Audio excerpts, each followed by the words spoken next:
Well, hello, friends, and welcome to Virtual Show, or Strangers in the Night, or Late Night VR Show, the only late night VR show, I might add you. I'm your host, Wes. With me, as always, my good friend Roots. Roots, we did it, man. We got it in with this much Wednesday left. I mean, it was almost the morning show, right? The Today Show of VR. Well, I was going to suggest that for some people, you say it's the late night show, it's the early morning show for the UK, Australia, those type of people over there. So they get to wake up to us, and some people get to go to bed to us. But I'm just glad that we got everything going properly.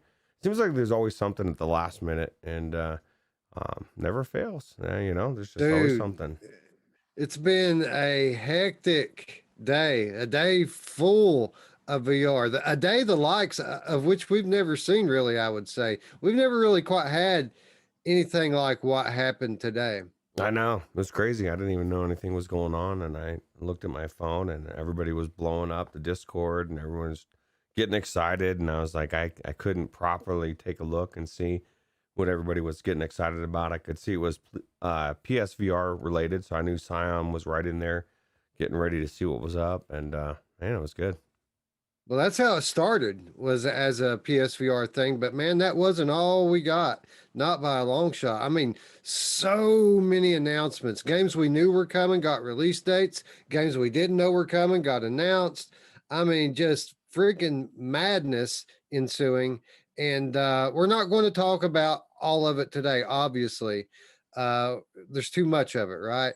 And this isn't really our news show anyway, right? Our news show's on Sunday. So we're going to talk about a few of the highlights, or at least what I consider to be the highlights of the day, and then we'll deep dive on Sunday show when I'm sure I'll have a list this long of different announcements for us to go over. But before we do all that, we're going to do what we do on the Monday show, virtual show, strangers in the night, whatever you want to Mm. call it.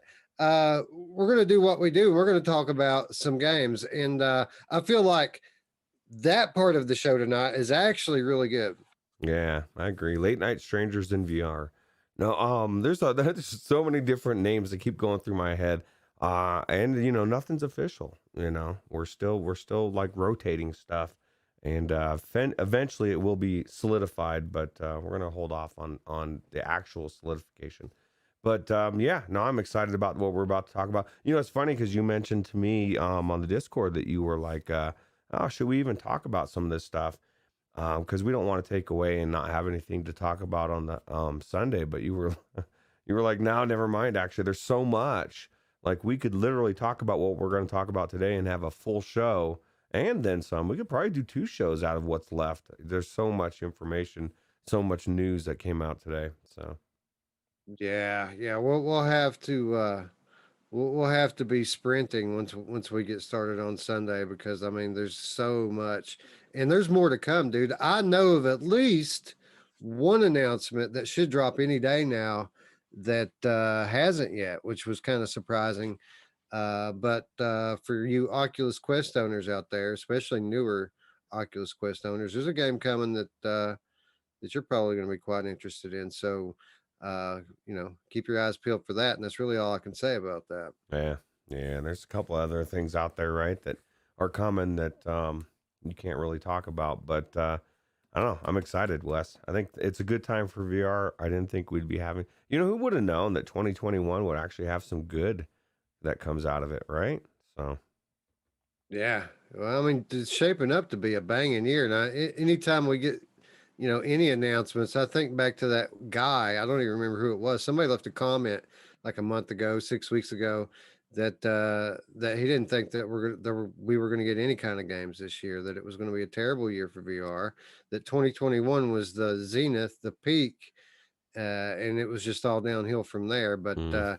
from the looks of it, 2021 is going to continue the trend upward, and it's going to be our best year yet in terms of games. Yeah, yeah, absolutely. Scion says he beat Into the Radius. That's newsworthy. That is newsworthy. And this is the game portion of our show, so we'll give you some points for that, although you're not in the competition. But I'm glad Mm. because that means you can move on to some stuff. fine. You can move on to some new games. While we're on the topic of the Beat It competition, why don't we go ahead because I need to make some changes to my Your list. list here while I'm thinking about it. So I'm gonna go ahead and bring this up here so I don't forget to do it.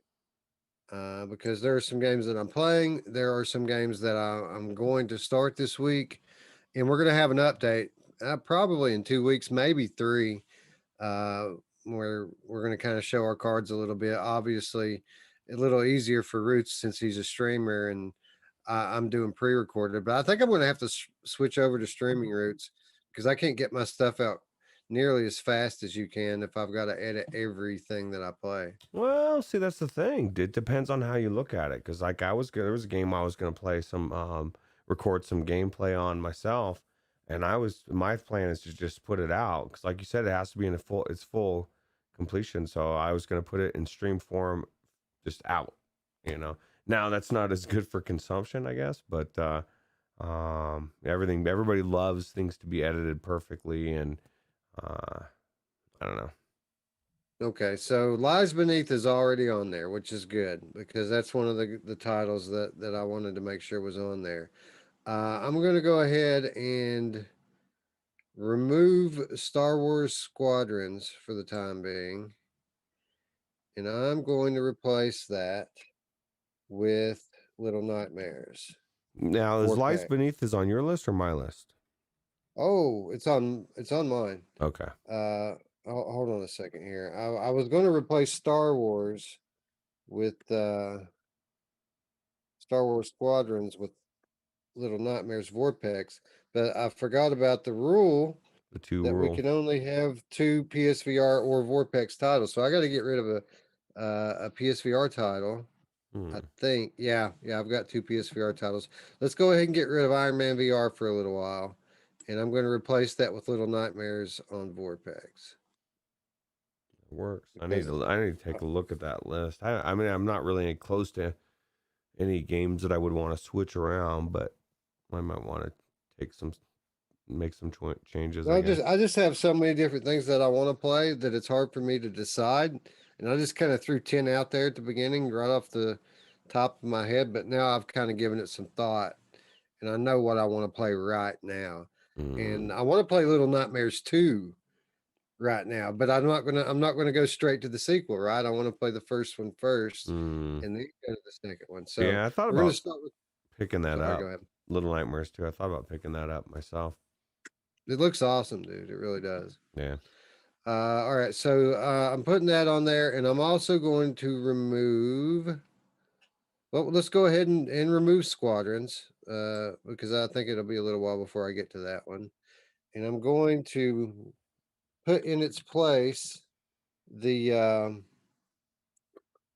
the second game that we're going to talk about today, and we'll reveal what that game is in just a little. My second game that I Mm, played.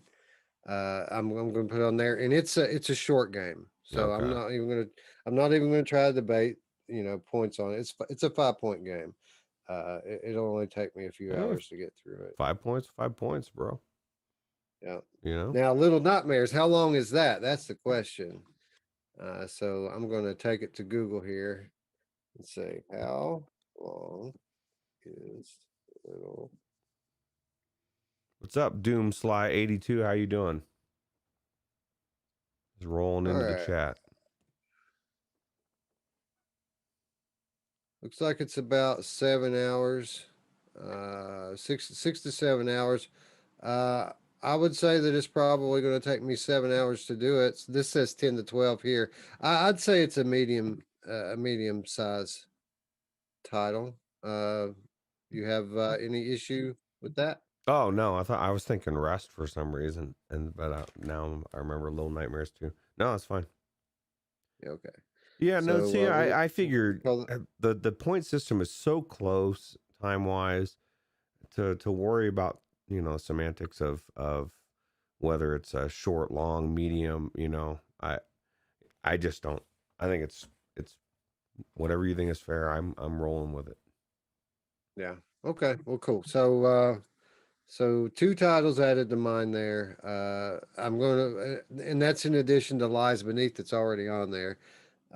Little Nightmares and Rest. Hopefully, um, when we convene in a couple of weeks, 2 or 3 weeks, that I'll have all of these finished, and we can compare to what you've got done. Um, any changes that you'd like to make on yours? Do you want me to remind you what's on your list? Yeah, I don't even remember what's on my list anymore. I was thinking Lies Beneath might have been on my list. I was about to yank it and let you put it on your list because I couldn't remember. I knew it was on a list. So, Yeah, no, it was on mine. Dying Light, oh yeah. Helix Vision. You've got From Other Suns on there. You've got the Persistence, which I was actually thinking about today, wanting to play the Persistence. Dead Effect 2, which we need to do together, and we need to Yes. do. It's time to do a money show, bro. It's time to do a money show. And while I'm thinking about it, I want to go ahead and send a big shout out and thank you to our newest patron, Shiny Robot. Thank you, Oh, sir, for hey. joining the ranks. Yeah. Oh, We yeah. appreciate it. And I want to go ahead and throw this out there too. I'm going to come up with a way to publicly recognize you guys by name on every episode, whether that be a crawl or a thank you list at the end. If you do not wish to be publicly, Thanked. uh, thanked or no, if you don't want people to know that you're doing anything here, let me know over the next week or two. You know how to contact me. All of you know how to contact me. Let me know you don't want to be on it, and I'll leave you off. But we really appreciate you guys very much, and I want you to know it, and I want to put it out there and let the world know it that we appreciate all of you who support the channel. That's a really good idea to have. We could have, like you said, a crawl across the bottom. You could even have super chats or whatever, anything that you guys have done for the channel. We definitely appreciate it, and like Absolutely, to let you and acknowledge you. So for sure. All right, so Dead Effect 2, you and I are going to hit that one soon and probably do a money show. Well, we've already picked another game for the money show too, so we'll be in both of them. We'll just say that. Vertigo Remastered, 5 points for that. Chronos on your list. Gauntlet, you finished and replaced with Jedi Fallen Order. mm. Dick Wild 2, Dick Wild 2, Serious Sam 3, in the Wizard's Dark Times. So I'm that's your I'll leave my list as it is right now because I don't know what to replace. If I was going to replace anything, it'd be probably Chronos or the Persistence at this point because they're very long games. they are Everything else I have plans to play soon. I'm although actually I need to. I want to. I guess I won't be able to do it until I finish Jedi Fallen Order or whatever. But Mash Daddy and I have been playing through A Way Out, that prison escaping game and in Vorpex, or I've been using Virtual Desktop, and it's just amazing, dude. It's an amazing game. So I'm gonna probably do that one at some point. So cool. Awesome. Yeah. Yeah. It'll be a good conversation to have on that episode when the time comes. yep. All right. So we have that updated and good to go. Um, why don't we say hello to our friends in chat? The troopers that they are, staying up to the late night hour. Gamer Chick, up late again. Thanks for stopping by, Yeah. Tiffany. Doomslot 82, Delirium Drew, Mash Daddy Cool. Let's see here. I bet Doomslot's pretty happy today, huh? Roots, just judging by his name. Yeah, dude. I'll tell you what, man. I'm happy, bro. There's so many good titles, and and it's what's kind of we'll preface this before we even get to that way down the list. Some of the reactions, Wes, from people were a little weird to me. And I'll just leave it at that for this point. But Aren't they weird. always though? Yeah. Aren't they always though? I mean, honestly. Yeah, Uh, absolutely. S- Scion, of course, in the chat, showing up for his favorite PSVR news. Scion puts on a front like he hates anything that's not PC VR, but I Mm. think that he wouldn't enjoy our show half as much if he couldn't sit out there like the old dudes on the Muppets and just heckle about PCVR and Quest all the time. I think that in the back of his mind that he knows that within 2 years' time that the PCVR crew are basically going to be hoping that all of the standalone and console games make their way to PC, and that's pretty much what they're going to get. Yeah. Is what gets shared with them, you know. I know. Well, what's funny is I never thought of this like picture in my head, but those Muppets, the two old guys, it's Gerillo and Scion, and they're just Yeah, exactly. shitting all over the Quest and the PlayStation VR. But you know, we appreciate their opinion just like everybody else's. It's wrong, but we appreciate it. Mash Daddy Cool coming through with the bigoted statements. He says PSVR master ratio, and then he says strangers in the mist, like gorillas in the mist. And I want to ask him what does he mean by that, bro? I'm going to cancel you, bro. You don't say stuff like that. Acid 3 times in the chat. I wonder what that name means. It sounds 3 sounds like a hits. good time. Yeah, 3 hits of it acid. sounds I like- think that's what it sounds like to me. ET2K9 now showed up. We couldn't start until he came, Roots, and you know who else can't start until. Oh yeah, you went too far with it, so it had to happen. So yeah, we got too deep in, didn't we? Yeah. You know who loves it when we get too deep in, Roots? Oh yeah. Rob S, Radio Runt. Our ride or dies are out, man. Chris Richardson, all of them showing up at the late night hour. Proud, Roots, to say we're the only, at least right now that I know of, the only late night VR show. And I don't know why we didn't just see it all along from day one. Yeah, absolutely. I agree. I think it's a perfect fit, and well, it's good for you to not be, just getting off of work and actually be, this is your time. You're usually up and doing stuff. So, dude, I've been up all day. It's been such a full day of VR. Like yesterday, I couldn't play any VR, right? I did stuff with the wife, hung out with the wife yesterday, and by the time we got done and back and settled in and everything, I didn't feel like playing VR. I played 2 hours of Godfall and then I went to bed. I said, I'll play VR tomorrow. I'll play all the games for the show tomorrow when I wake up. And I woke up, bushy tailed, ready to go. I knew that we had an announcement. I knew we had one coming today. I didn't know what was going to follow that. And from that point forward, it was just a torrent of me sending out emails, me, texting with people and talking on social media about all the stuff that went down today. And before you know it, the evening time's here, and I haven't started any of these games. So, like, literally, I'm coming off like a marathon session of playing all these games right now.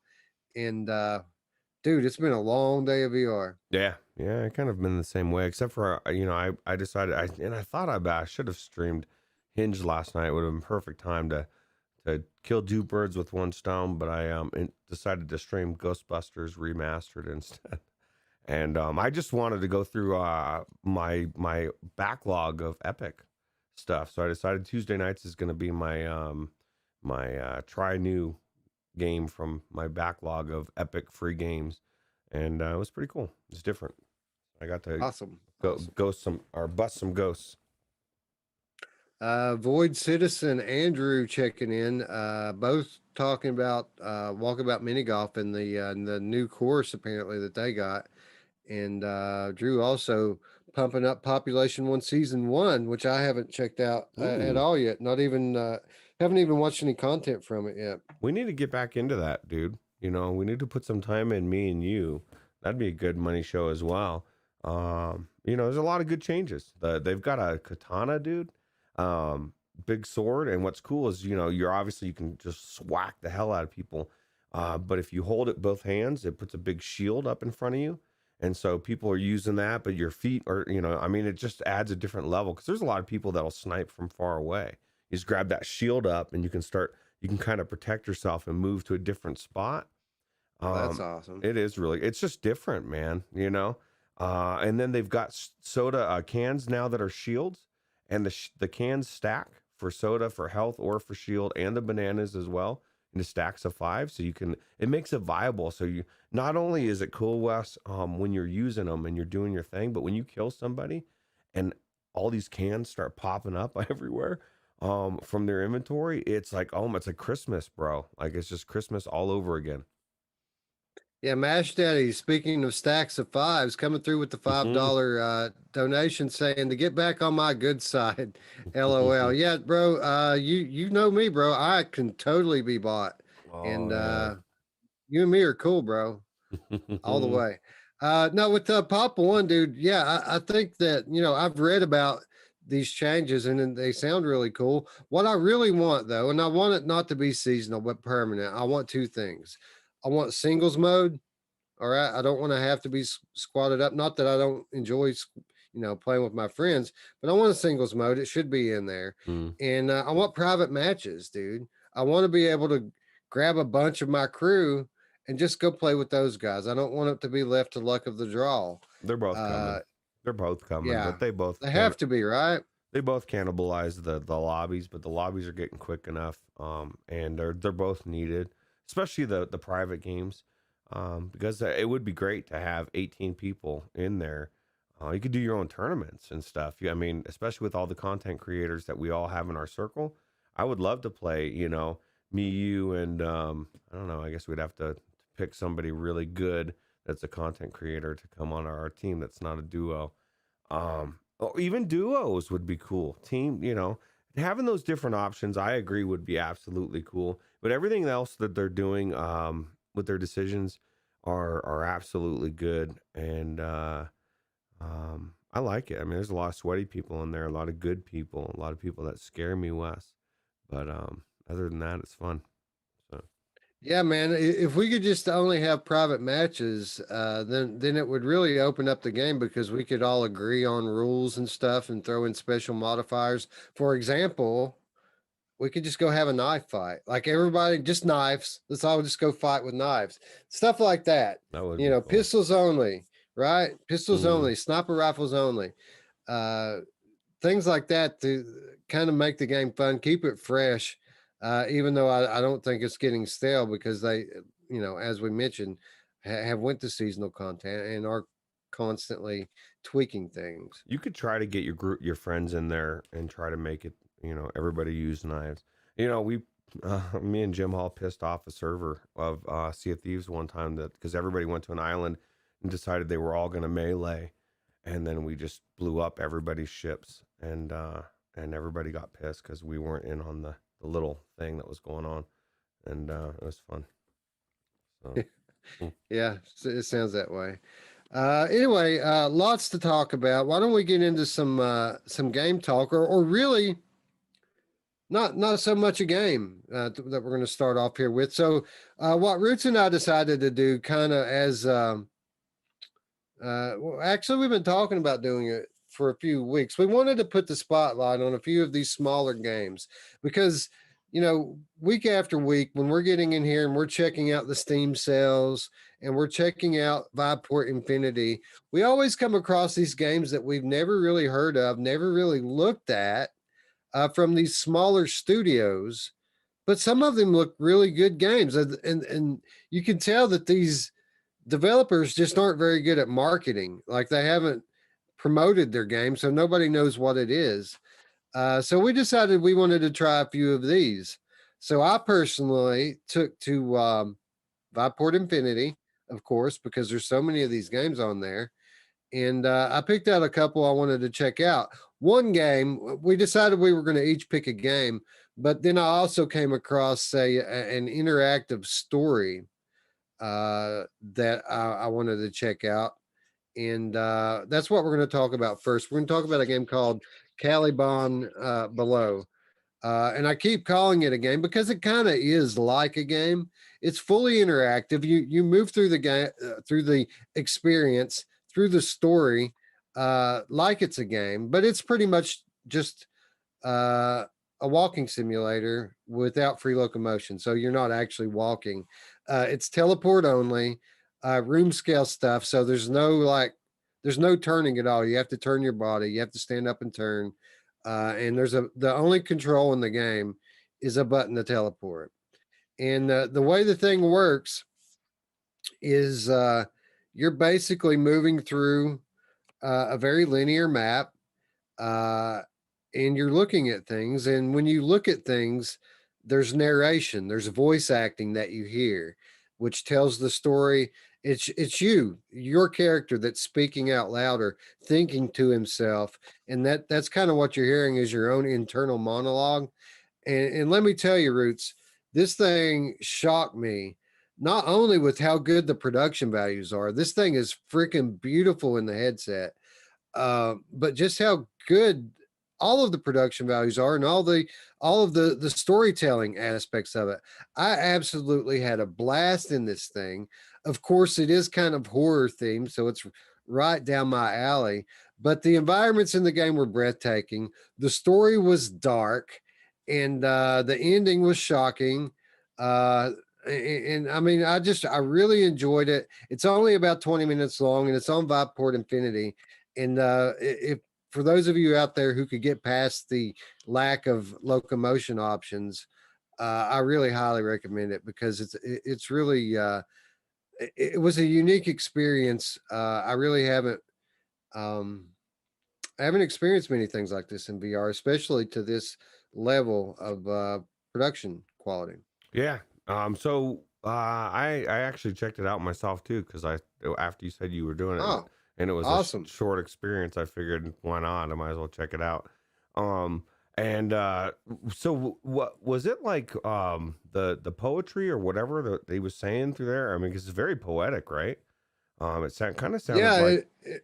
Oh, go ahead. it almost seems Shakespearean, doesn't it? Yeah, yeah, or like Poe or something. I don't know what it was, but it was definitely very good. It was what I thought was cool was the way when you're turning these things and the moon's like shining and you're going down these pathways and like you said, it's like leading you down. It was like the walking sim that I want a walking sim to be. It was very intriguing, very interesting, very like you said, creepy. I'm like looking at big old like freaky faces, man. It's like you're in some nightmare, right? And Yeah, and it's it's crazy how good this stuff look, because I mean you're in like a game world, but it's like they overlaid 3D movies into it, because the NPCs, the limited NPCs that are in the game, I mean they look freaking real right in front of your eyes, don't they? yeah, yeah, no, everything was. I just thought it was really good, and it was definitely like you said, dark and very, very well done. And like Gamer Chick was saying, she has no problem with experiences as long as they're not labeled a game. Star Wars, Vader Immortal, Dojo, but they got Right. the dojo. But yeah, so yeah, as long as it's an experience, I mean, that's the thing is like sometimes, just like you said with the PlayStation VR. Now, granted, it was Godfall, but sometimes I don't want to go in VR to play a game. Sometimes I just want to chill and I want to watch something. And I guarantee stuff like this, is very minimal interactions. There was a little bit of interacting, like I said, kind of shifting those things or whatever, following the path, going down that pathway and stuff. But overall, it was more of just an experience, and it was really good. Yeah, you know what it reminded me of, and really kind of both of the titles that I'm going to talk about tonight reminded me of it in some ways.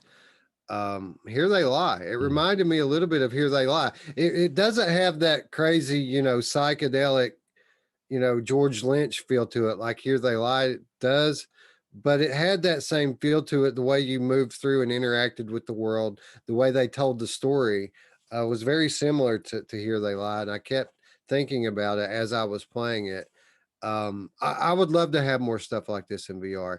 And if you guys try it and you know of other titles that operate like this one operates, please let me know, because we've said it before. Walking sims, everybody acts like they hate walking sims, but there are good ones, and the good ones are the ones that give you stuff interesting to look at, right? Hmm. And this certainly fits that description. Yeah, and if you're just going down some generic hallway, walking around, I mean, that's cool, I guess. In 2016, wow, I'm in VR, man. Look at the space. But yeah, no, this was very well done, and it gives me hope because it seemed more like we've talked about in the past a lot of different experiences or artwork that we've done. It almost felt like I was walking through someone's artwork in a sense. I mean, professionally made. It looked very good, but it was like you were going into somebody's mind. And I, I would probably go, and I think I will go back into this and go through it again, because like there was so much to what the story, and it was very poetic, that I don't believe I grasped everything that was being told in it, because it was, I mean, that's how these poems go, is like you kind of have to think about it and ponder on them. Yeah, I know that's not Did you 2020. find this thing that they're showing in the on the video right now? Did you No, find I that? did not. Did you? Okay. Yeah, I did. There's Okay. actually two different areas where you can go off the beaten path. That Hmm. really, I mean, you probably would have a difficult time understanding the story without those two things. So I would advise you to start over Hmm. again. Go very slowly. Look at everything, because there's things that you just look at that are just peripheral things. But when your eye catches the right thing, your internal monologue will start talking about what it is and Mm. how it's significant. uh, yeah, I would just have you go through it slowly. Every time that it looks like there might be an opportunity for you to get off the path, try it to see if you can. Sometimes you can and sometimes you can't. But when you can, it's significant to the story. But it was scary off the beaten path, Wes. I didn't want to go down those dark corridors. Like, I need to Yeah, I get know. out of here, man. This is creepy. Gamer Chick asks, even if they aren't horror, yeah. I mean, obviously, I prefer the stories to be a little bit darker, but I mean, if it's a good story Mm. and there's good things to look at, I'm not opposed to a walking simulator. It just needs to be entertaining, and it does not have to be horror, even though I would prefer it. Yeah, like, can you imagine a walking sim of How I Met Your Mother? I mean, it'd be amazing. Go hang out with Barney, Ted. So. Yeah, yeah. I know. I've never really watched that show, It's but actually good. It's good. I would recommend it. well, there you go. Maddie Matt 2323 says The Vanishing of Ethan Carter is a good walking sim. I've been curious about that one for a while. Um, I'm glad to hear you say that you enjoyed it. Maybe we'll check it out sometime. This is called Caliban Below, Void Citizen. It's a experience Wes and I both played off of Viveport Infinity. I'm not sure if it's on Steam. Well, why don't we find out real No, time, right? that's a good question, or a good way. All right.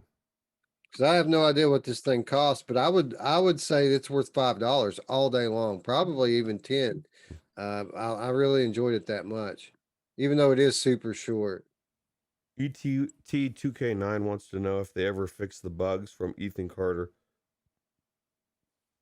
I never tried Uh, it. I don't think everyone said how good it was, but it's like one of those things that by the time I got around to ever trying it, I was like, it was so yesterday that like, nah. yeah, I have never tried it, so I really couldn't say. I don't know. Chatty says Caliban Below is on Steam. I had suspected that it would be because I mean it's so good, right? That surely it's not a Viveport exclusive. Yep. So Caliban Below, it's free. It's friggin' free, Roots. It's free. Well, I could have sworn that I saw that it was free when I went to grab it, not because it was Infinity, but that it was Oh, free. you know what? You're right. It was an Infinity. I just uh I just clicked on it and added it to my library. So there you go, man. You don't even have to use Viveport to get this one. You can get it from Steam, absolutely no cost. I can't believe that, dude. This thing's worth a 5 spot all day long. Yeah. Yeah. Go in there. Let us know what you think. Go through the whole So thing, if find all the secret places, and then come back to the video and then comment. yeah, so if you're watching this Blackthorn Media, well done. I'd like to see a longer title from you. Uh, so it looks like there's DLC here. Hold on a second. The Abbott's Book, a short story. Uh, so is this VR DLC? I don't know. I think it's just a book. It's literally a book that you can turn the pages of in VR. I think it just gives it more story. Hmm. That's weird. I don't know if I want to read a book in VR. It seems a little weird to me. Unless it's like No, what I mean, I always thought that it was cool, and I watched it was that one movie, cartoon movie, um, where the kids like watching the book, and it's like going, it's like happening in front of them, like a pirate kid movie. I don't know. Anyway, Blackthorn Media, again, well done. I'd really love to see something more from your studio along these lines. Because man, if I could get something like this that was like, 6 to 8 hours long, that would be amazing. Yeah. The environments. I mean, even if there was no story, I could walk through this map with no story and be entertained, just because of the structures. And again, the stuff's all very photo real. I haven't seen a whole lot of stuff in VR that looks this good, uh, or at least it did to me. I mean, maybe I just had a really good day and it came off well, but I thought the thing was absolutely beautiful. No, it was good. It's good. Anyway, uh, I just wanted to share that with you guys. It's free. Check it out, all of you, especially if you like dark stories. Now, those of you out there who are just nope out at everything that doesn't have free locomotion and smooth turning, don't bother. Okay. For the rest of us who can tolerate some 2016 controls, it's worth your time. Yeah, that's the only thing that I would say for if they make any sequels or extended cuts, put locomotion in there. Other than that, I really enjoyed it. So Scion VR says not to be confused with Taliban below. I kept thinking that when as I was going down through these caves, I was thinking, man, these caves are just like the Taliban's caves where they, destroyed all of those Buddhist monuments 10 years ago. I don't know if you remember that, Roots, where they I blew up. I do. I remember Uh, something about that. That was the beginning of yeah, destroying history. Um, yep. because who doesn't want to destroy history? Uh, I know, right, man? I mean, history is very bigoted, and Lame, we should try to forget it. Yeah. lame. Um, what do you think about the ending to this thing, Roots? Like it was a shocking moment to me. Just to again, the production quality kind of played into it, making it such a shocking moment. Yeah, no, I thought the ending was very good. Definitely, definitely not what I expected. Me either. It was kind of like I didn't think it was going to be the end. Like you don't know that it's going to be the end until you figure it out. But it's cool because the way that it ends, like Root says he wants to play through it again. Well, the story kind of allows for that, don't it? Like it would be a natural thing to repeat it. Yeah, yeah, especially since I'm sure there was things I didn't like look at and hear parts of the story, and then just filling in some of those gaps as to what's going on. So, Did you play with the bell? I did play. I remember there was a bell. I'm pretty sure there was a bell. There was a bell at the end, and you can kind of ring it with your head or your hand or something if you Hmm. walk over to it. Okay, I don't remember ringing a It's bell, so maybe I it's didn't. cool. Yeah. It's cool. Do that. Do that next time through too. Okay. Anyway, I guess we need to move on, and I think it's your turn, Roots. Why don't you tell us about your indie title that you would like to talk All about right. this week? This game that I only picked one because it wasn't a, I guess we kind of did the other one together. This one I is also free if Mash Daddy gifts it to you like he did to me. I want to thank him for that. Other than that, it's $15. I actually, we just talked about this a couple days ago on the show, right? And we were talking about how we were pissed that we're not in the game. No, just kidding. Actually, that was one of the coolest things about this. Now, at the beginning of Z Race, which is obviously the game I'm talking about, you get to pick one of three cars, and I obviously picked the best of the three, which is BMF, and went to run, right. And once you unlock everything in that first tier on that for one of those three cars, you can get to the next tier of cars, which I was able to do. Now, the only thing I will say about BMF's car is he's not very vocal. Now I'm immediately went into the second tier and I went with his teammate and I got gamer tag and he was very vocal and he told me that I was scraping the paint or scratching the paint to watch out. And he had like I lost once, Wes, and he like literally was telling me like how not everybody can be a winner. And it was really cool to hear these people I know, their voices in the game. I felt like I was talking to him. He's like, come on, stop hitting. Those things are going to slow you down. I'm like, I know, gamer tag, I know. And Wes, a lot of people have given a lot of crap, and I get it because I want a first person view. I want a joystick as well. Um, about having to use your hand, it's just really cool and unique. And I guarantee when you play it, I would recommend using your bar stool that spins or standing, because you're going to be you literally there is no turning. You have to turn literally to Wow, move. really? Yeah, so Wow. it makes it very difficult at first to drive because you're running into walls like this person's doing, and you're doing all sorts of crap. But once you get it, it just feels so good. And this is one of the things that I really got to thinking about because everybody they'll say, and I get it when it's a flat game, that there's no room for third person racers. But as I got to going through this on in this third person view, as I'm zipping through these tunnels, I'm doing both. Like my hand is the ship, but I'm also in first person going through these tunnels at the same time. I'm getting the best of both worlds, and it's giving you an aspect of a different type of racing that you wouldn't get any other way, because it's weird. Like even though you feel like it's lined up for some of these things you're running into, because you're also looking at how what you're normally used to, you're totally missing some of these coins or the boosters or whatever. But I just thought it was really cool, and I just think it's definitely unique and different. So Well, I gotta say, first of all, anybody that criticizes this game because they keep running into walls and stuff when they start playing it, they're just looking for a reason not to like it. Because let's be honest, when we played Wipeout for the first time, when we played Grip for the first time, we couldn't keep those track. We couldn't stay on the track with those games either. But we just kind of worked through it, and I still can't stay on the track with Grip. mm, It's just too crazy. So, I don't think that that's very legitimate criticism. I feel like, I mean, if you don't like it, you don't like it, but I feel like you have to play it more than a couple of times, just like any other game, to know whether or not you're going to like it. Really quickly, in the chat, Technoglitch talking about Caliban says that it's too dark, that you can't make anything out. And I will say a couple of things about that.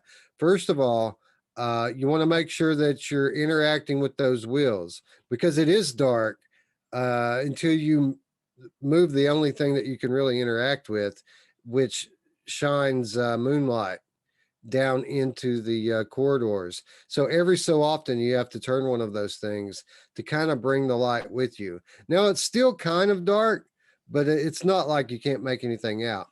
The other thing I'll say is I tried it on my Reverb as well as my Quest 2, and it was much easier to make things out on my Quest 2. It was a lot darker on my Reverb. So what headset you're using does make a difference there as well. okay, that makes sense, right? Yeah. But with Z Racer here, I mean, this guy had a hell of an idea of how to market his game, right? I mean, you're an indie dev. You're making a racing game that has an unconventional setup and an unconventional control system. How do you get people to try it? Well, you put all the top VR content creators on the ships. So now all of a sudden you know that they're all going to play it, right? And not only that, but their communities are going to pick it up just so that they can, play their favorite content creators car and hear them talking and giving them instructions. Really, this is just it's a brilliant move with regards to marketing. And I think we need to recognize that. Absolutely, and it's cool. It's done so well, Wes. I guarantee. I was thinking when I was playing that you're really going to enjoy it, and I can't wait to a couple things milestones that I want to get to. I want to be able to. I want to race with PD. I want to race with Anthony. Those two people are on the upper echelon. You know, the upper tier. I haven't got to them yet. Well, But I get to hear PD every time I start my regular car. yeah, well, see, I don't have that luxury though. I haven't gone into Rendered Says Reality's car either. So, he says, waiting for pairing. well, now he's probably. I heard he talks about paint scratching the paint as well. So I'm assuming everybody does that. Now I haven't checked out everybody's car, Wes. Like as far as visually. Now the consensus so far in the Discord that I've seen, and you guys can correct me if I'm wrong in the chat or in the comments below, that rendered reality's car looks the coolest, and it did look pretty tight. I didn't get a chance to play it because it really wants you to play to level one up, and then you get to the next level. So once I started on one, I'm not going to a different one yet. But man, I'm gonna pick gamer tags, dude. Like, of course, he's my number one. It was like, oh, I can't. I was one of the things that I was bummed out about when the first three is like, obviously I wanted to be Anthony right off the bat. Paradise Decay, gamer tag, they're all in those tiers you got to unlock, but it's worth it, Wes. And it's really cool. Yeah, I'll submit that rendered realities car probably is the coolest because they have a cool logo, and because we don't have a car in it. Because Yes. that if there was a virtual Oh, strangers please. car, it would be the most badass jet black car in the game. What'd be cool is you'd have on the back, you could have the My Mom kids on there spinning around, right? That's always fun. Yeah, we could do that. Um, and all of a sudden we could have Ruuts in the passenger seat getting to be that guy from Dirt Rally that he Oh hates so yeah, much. yeah. See, that was a thing, and that was one thing that I was worried about. I didn't want to have any animosity, Wes. There's nothing worse than a slight that you don't know that you were slighted, right? And I didn't want to feel like this animosity towards gamertag because of what he's, because when I'm like in the heat of the moment and I'm crashing into one of those red things and he's reminding me that, hey, those things slow you down, or I'm hitting things and he's like yelling at me to scratch that I'm scratching the paint job, and I'm thinking like, dude, I'm getting you first place almost every time, bro.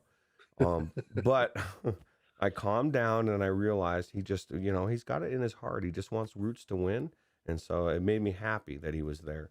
But so I didn't have to worry. There was no weirdness, so I'd like to report that we're still tight. So a lot of people invoking the name Stun Runner with this one. Do you see the comparison? Well, I did actually, and if it was not with your hand, I would even feel more Stun Runner. I loved the way this feel. I loved Stun Runner. I saw some comments in Reddit, and this is like a week or two ago, and somebody was saying, "No, I'm noped out. There's two tunnels. It's third person, like all these different things." And everything that they bitched about, I thought was super cool. You know what I mean? And I was one of my favorite parts. There's even parts where you come out west of the tunnel and it's this huge area and you see people going up, going down. There's different things. My only gripe, and this is just like same thing with like Jupiter Grod or that type of stuff, is more tracks. I want more tracks. I want more of the game. It's not necessarily a bad thing. It's just I double it if you can. I'm sure they still working on this. I'm sure, right? But I mean, it's not that there's not a Yeah. lot of tracks, but I just didn't. Every time I got to a new track, it was exciting, and the environments, the music, everything was good, man. And I can't wait to see what you're gonna say about it. And then what I really can't wait to see is that they're working on the multiplayer right now, Wes, because although I did get to beat Paradise Decay and Radio Runt, it was in one of my races. I saw a couple. It was just a ghost of them, and but just seeing their name and just like laughing at them as I flew by, it felt good. So Yeah, so this is an early access game from a small independent developer. Any day one jank? I don't feel like it didn't feel like it was there was any jank to me. The only jank that I had was Roots jank, and that was like in the beginning trying to figure out how to, because I literally didn't. I didn't. I saw somebody post in the Discord, hey, I'm playing on this chair, and it was a swivel chair, and I just didn't connect. And then I went to do it, and I'm like trying to steer and all this stuff, and I'm running into walls. I'm like, what the hell?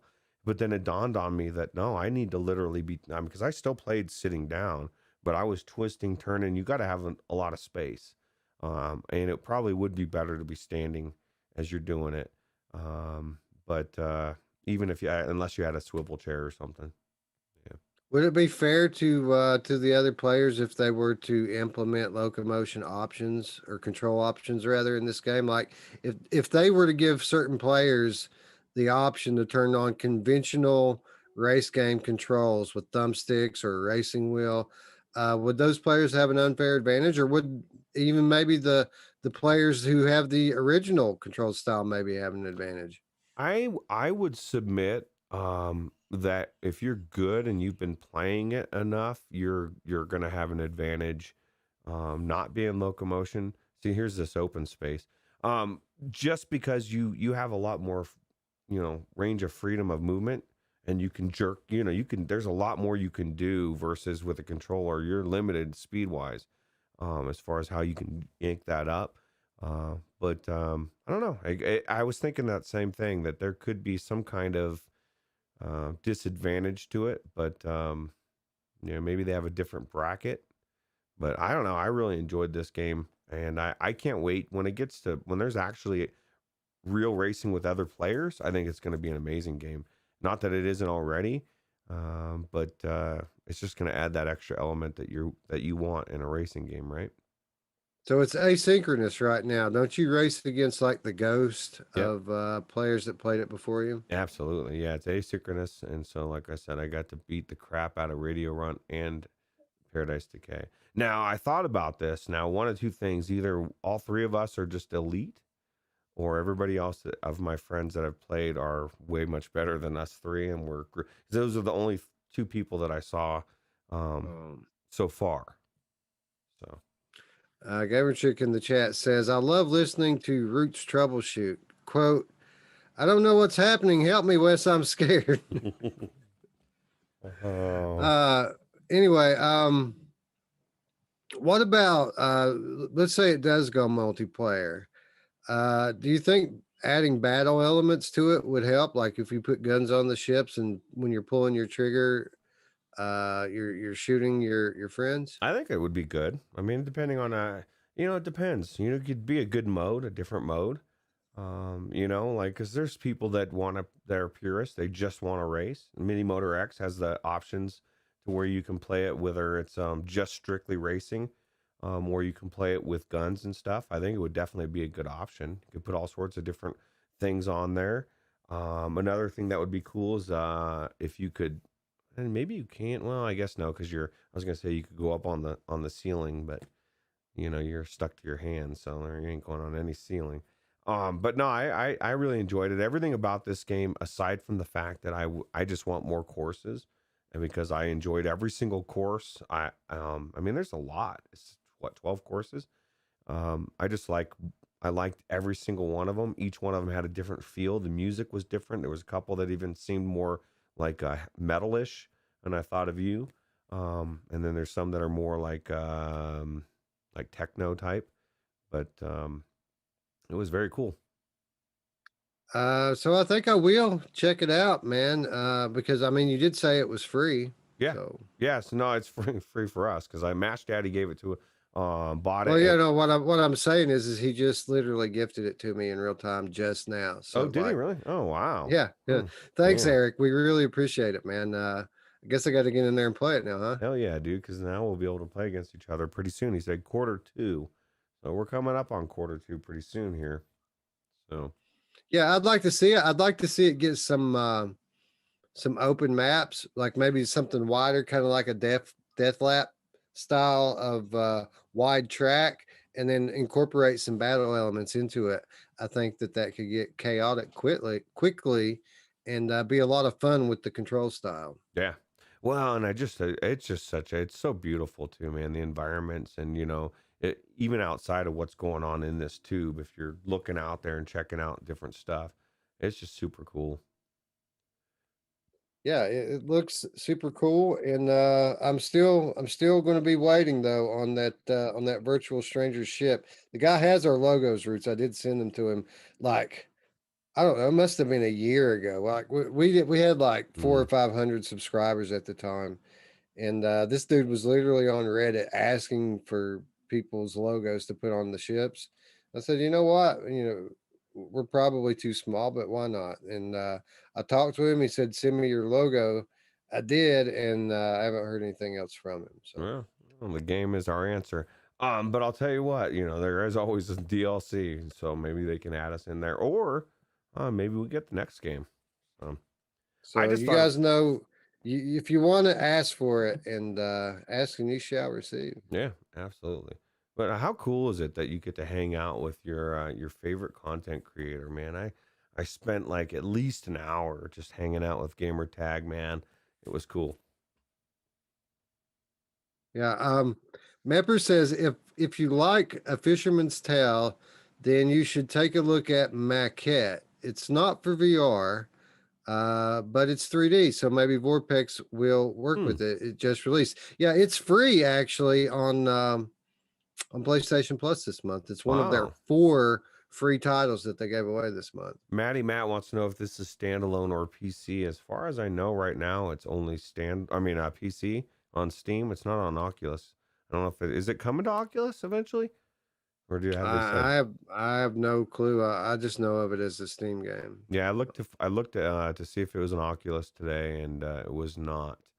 It would be a great game for the Quest, and I can't imagine them not bringing this to the Quest as well at some point. But that's my opinion, not what I've heard. Is it fast enough? I felt like it was fast. It was fast paced, man. Like what's cool is you got the nitros, right? You actually have a slow mo button, and I don't know if the slow mo button. I think it must slow you down enough to affect your racing, so you don't want to use it all the time. But in case you want to not miss something, I guess I don't know. And then brake, and then obviously gas. But it felt fast to me. So Cool. Cool. A lot of people worried about that because they said that their whole goal with this was to make an accessible VR racer, something that everybody could play, not worry about motion sickness. So people were afraid because most people that are VR enthusiasts are like us. I want you to flip me over 1,000 times and make it extreme, bro.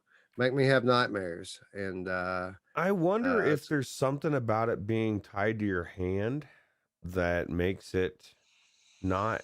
I don't know. Maybe there's some because you're turning it. It may you're turning with your body. It makes you not as susceptible to being sick. I don't know. There's got to be something to to that mode of movement, but I don't know. yeah, I'd say you're right about turning your body with it instead of using sticks. That probably helps quite a lot. Yeah, yeah, and it's cool. I thought it was a really cool mechanic. I really enjoyed it, and if I wouldn't have been having the show to get ready for, I literally would have kept going because I wanted to get to the next tier of car. I wanted to hang out with Anthony. You know, I Well, wanted there you him. go. If and that's cool too, because if that's the thing that's driving people to play the game, then they're going to expand that aspect of it, right? Yeah, absolutely. Yeah, Anyway, Z Race, right? That's what it's called, Z Race. Z Race. Yep. Uh, yeah. So check it out. How much does it cost? Does anybody know? Or I could get $14.99, $15. 14.99. Worth the $15 Oh, as it stands. hell yeah! I was actually, if Mash wouldn't have bought it for me today, I was gonna buy it this weekend. I just don't currently have the cash for it today. So Cool. Thanks again, Eric, for the donation and the super chat and all of it. Thank you. yeah, we really appreciate Patreon. it. He's a You talk about ride or die. That guy's ride or die. Yeah. Hell yeah, man. We got a lot of people like that. It's awesome. And even the Yeah. people that are here right now at all this late at night, I'd say, are ride or die as well, right? Yeah, or they're just like me. They're night people. Mm-hmm. Like that's the cool thing about our show. Like if I weren't doing this show, I would be watching a show like this. Like it's a VR show. We say that we want to make our first goal is to make content we would want to watch. Well, a late night VR show is something that I would want. So it kind of fits perfectly. Yeah. Look how good this guy's gotten since he started like 20 minutes ago. He's gotten pretty good now. Yeah, he didn't nope out and get a refund. He stuck with it. Yeah, well, it's different mechanics. That's the thing. People, I've played other games like this where you were shooting and stuff, and it was actually pretty cool. And so I the idea of this, the premise, actually intrigued me. For some people, it's like I don't want to do that. I thought it was really cool, and I think this game should be showcased because they did a really good job, and I can't wait to see more that they add to it. So, Yeah, cool. So stay tuned for that, and yeah, definitely going to be checking this one out very soon. yep. All right. So that brings us to my other, or I guess my only indie game that I played. This was a title that I found, and Roots. It's funny. I didn't play much VR yesterday, but I spent a long time in the Viveport Infinity catalog yesterday, just wish listing possible candidates to play for today's show, and there was a lot.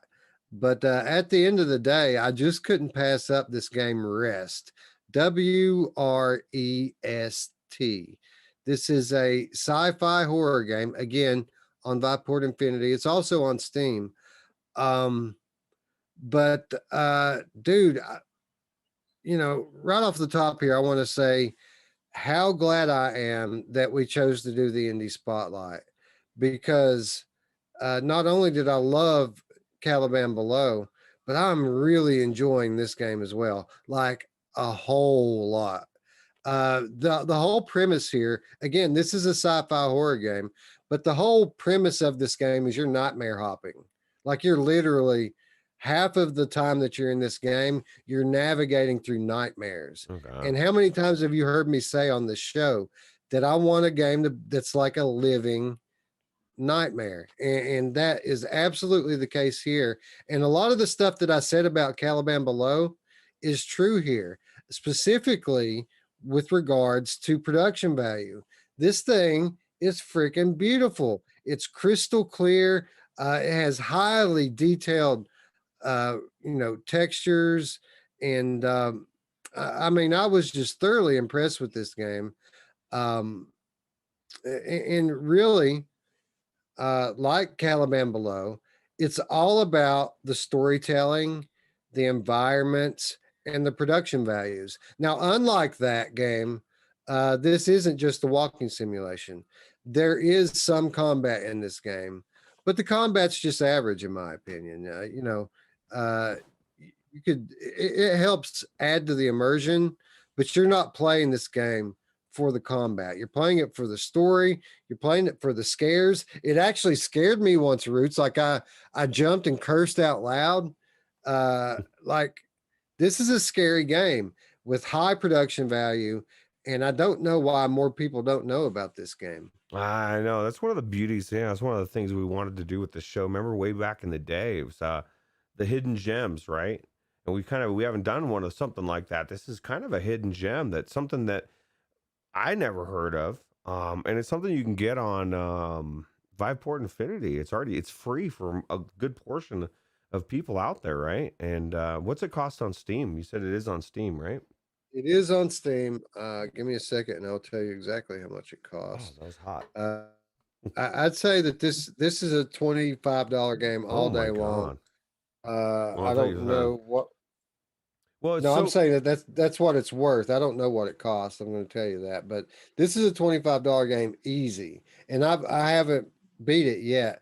It is short. I have noticed that a lot of people saying it just takes a few hours, and that's kind of the main criticism of it. It's not very long, but it's so cool. It's a $20 on Steam. I'd say it's worth $20 Oh yeah, dude. easily, and it's a new release, dude. It only came out in July last year, so it hasn't been out for very long. And I'm really digging it. You know what's weird, Wes, about and especially about games, and I get it money wise, but like we movie wise, we'll accept a 2 hour movie, no problem. You know, Asgard's Wrath, amazing game, too long. Like there's some things are too long, in my opinion. And so like I feel like a really good game that's 2 3 hours long, as long as it is not overpriced, I like that. I'm more apt to finish that game. Instead of some 16, 20, 30 hour marathon, I'm gonna get halfway through and then some or torn, I'm gonna get stopped and then I'm gonna get screwed, right? So I don't know, man. I that's the way I feel anyway. Yeah, man. I don't think it's going to be as short as people are letting on. At least, like for me, because I've already got an hour and a half to 2 hours in it, and I don't feel like I'm halfway through it yet. I still feel like I'm toward the beginning. Now, maybe it will That's you. end abruptly, but Well, you also uh, take a little bit more longer you to check yeah. out the scene. And Ray Pope says, "Good day, gents. Exchange rate 78 cents to your dollar. Just threw us a $17, man. We really appreciate it, Oh, dude, awesome. Yeah, I guess that's 20 Aussie dollars. Thank you very much, Ray Pope. man. Dude, that's awesome. Very generous of you. Thank you very Yeah. much. So I did was you? just telling wife yesterday, because she's all the time looking at real estate online, and she's like, "Well, we need to move to Puerto Rico. We need to move to the Virgin Islands. We need to move to the Bahamas." I Poland. told her yesterday that if I'm leaving the continental United States, there's only two places in the world I'll go, and I told her that it was Australia and New Zealand because those people are just such awesome people. I think I would get along just fine down there. What about Poland? Well, I mean, if I was a game developer, I'd probably already be there, right? That's true. If you want to be like taken seriously. Yeah, some awesome uh, VR developers coming out of Poland. But no, seriously, everybody that I've met from down under, just super cool people. And I mean, like everybody that I didn't meet that I've just seen and witnessed, they've all just it seems like a cool culture, a bunch of laid back people down there. Yeah, agreed. Kind of like Kentucky. So let me ask you this. So this is pretty creepy, right? Um, I mean, how It's far it's it's frightening, dude. It really is. is it? So what are the reviews on Steam and stuff? Have people been liking this game? Mostly positive. It don't have a lot of reviews. It only had like 13, 15 reviews or something like that, but they were mostly positive. And again, the only criticism of the game that really was that it was short. But besides that, I mean, Man, if you're getting it on Viveport people are digging Infinity, it. that's not even a problem. That's free, bro. Yeah, yeah, absolutely. And again, it's not just a walking simulator. So far it's been all melee combat, but the things that are coming after you, I mean, even if you had a gun in your hand, you'd probably just be pistol whipping the things because when they come after you, they're all over you and they're frightening to look at. Again, super high production value here, very detailed, not only in the environments but in the enemies as well. Oh wow, I want to check this out now. Void And it's Citizen. and the way it is by the time you see the enemy, they see you, and I mean, there's a half a second and they're on you. Oh wow, sounds sketch. A Void Citizen wants to know how far. I think you are into Oregon Quarter. Didn't you play it a I while ago, haven't. right? Or no, you never I tried it. played it a while ago. I played it for I don't know 3 hours. I haven't picked it back up since we covered it. I enjoy. There was a lot of things I enjoyed about Oregon Quarter, but production value is certainly not one of them. Yeah, I can't even remember. It's been a while. There's a It TV looks though. it looks like an old game. It looks like an old game. You know. Well, this one does not because it just came out in July, right? Now this looks like I mean this looks like a fairly big budget production to be quite honest. I mean it's I mean it reminded me of their persistence on PC with the way it looked, how sharp and crisp everything was and detailed. That's what it looked like. Wow, wow. I don't think I'm gonna have to check this out. I recommend it, and you're going to see real quick just how I mean the story's brutal, the imagery's brutal. There's a reason why I came straight in here today and took Star Wars Squadrons off of my list Mm, and put this game on it because I am finishing this game 1,000%. Whether it's on the list or not, I'm going to do it, and I'm going to enjoy bringing you all along with me. For those of you who don't know, Roots and I are beat at competition where we're competing by beating these games. If I say that something's on my list and I'm playing it, that means you get to watch if you want to, hmm. because it all has to be published on the channel to prove that you did it. Roots tends to stream things. I tend to record them and edit them. I am going to start some streaming though because it's a lot easier.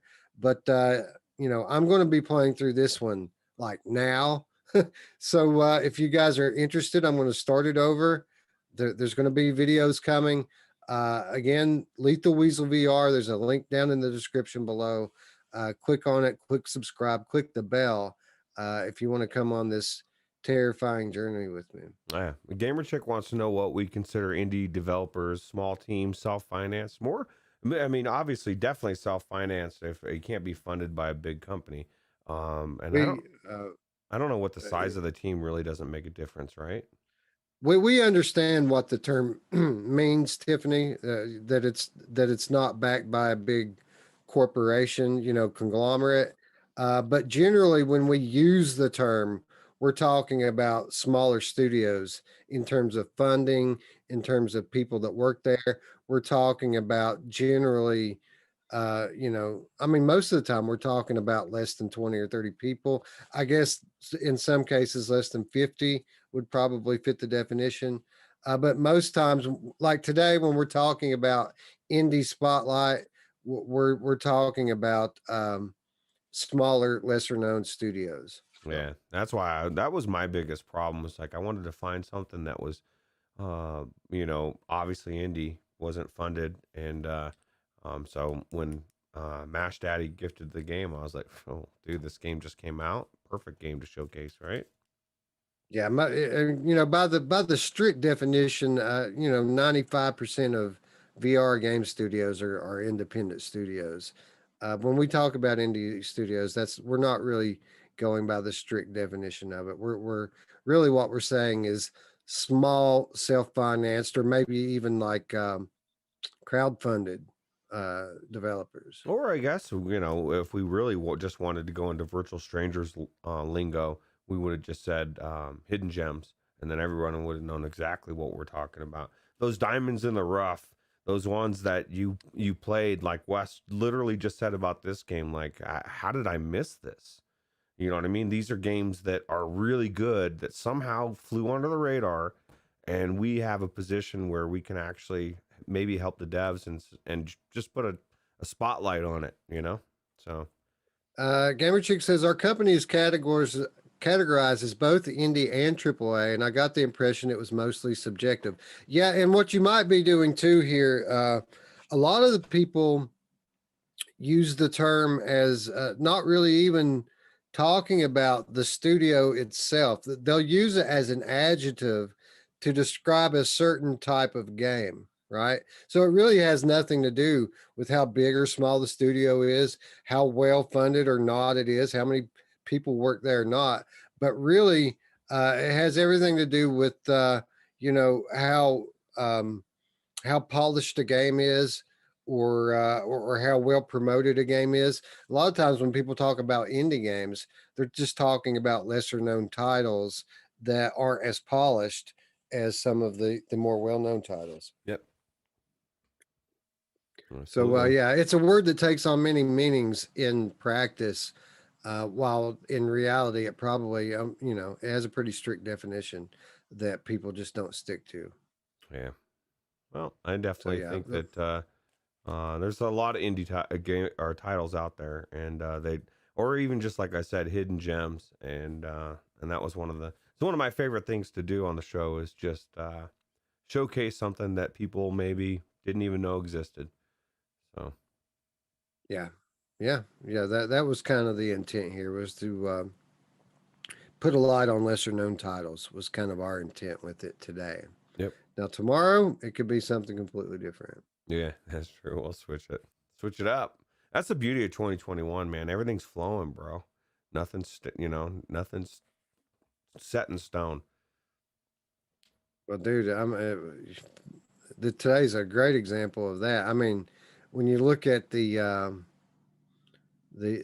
opinion and attitude and prospects of the PlayStation VR platform today versus just 2 weeks ago, I mean that should tell you how quickly things can change, right? Yeah, yeah. Upside down, everything flips. So, All right. Anyway, I just wanted to share this one with you. I mean, there's not a whole lot more really to say about it. It's got great production values. I mean, I really had no complaints about it. Like literally none. I even could play it with the graphics turned up on my G2, like, and the controls worked perfectly for both headsets. I mean, I have no complaints about this game. It was awesome. I'm again so glad we decided to do that this week because I legitimately loved both titles that I chose. Um, they're probably both going to end up being on my favorites list, like toward the top. I mean, I'm really really digging it. Cool. All right, so that brings us to Hinge. We wanted to talk a little bit more about Hinge. Now, we're not going to spend a lot of time on it because we already gave our first impressions of it, and you guys have a general idea of what we think about this game. But since we've covered this game, it has gotten a few fairly significant patches, and basically over the last week, the developers have been pretty vocal about how proud they are of the work they put into their game. They're really happy with the end product now, and they really want people to give it another shot. And with it coming to Viveport Infinity, with it being featured prominently on the Steam store, we felt like it deserved another look to see if maybe some of our criticisms of the game, it was a rather janky release, certainly wasn't ready to be released in the state that it was in. We wanted to see if that stuff had been properly cleared up. Ruuts, what did you think about today's version of Hinge versus the version that we tried a couple of months ago? It seemed like a lot more straightforward. I, as I was going in right off the bat, I noticed there was like, as I got to different points, it was explaining things that the first time around I was like, what the hell am I supposed to be doing? And I was able to actually I turned everything back on because I disabled everything. The only thing that I did disable again was the volumetric lighting or whatever, because to me it just looked like Mura added to everything, especially like lights and stuff. I didn't like it. I thought it looked better without it, personally, but it did seem to run better, and it seemed a lot more straightforward. I found the maze, Wes. I was checking out I could died a lot, dude. Like, and that's the thing. I don't know if there's a way to get, like, when you get to a certain area where there's things in there, um, I think you're just dead. I don't think there's a way to get away from them unless I'm Yeah, mistaken. yeah, I was thinking that myself, that there are certain areas in this that the way out is to die. You know what I mean? Oh, well, that's true. There is And that point where you die and then you end up to the next part, and he's like, where am I? And it's like that was the part that were transitioned, right? yeah, so that's kind of how I felt about that. Now, um, I got to say that this game is vastly improved from a performance standpoint from what it was when we initially tried it on launch.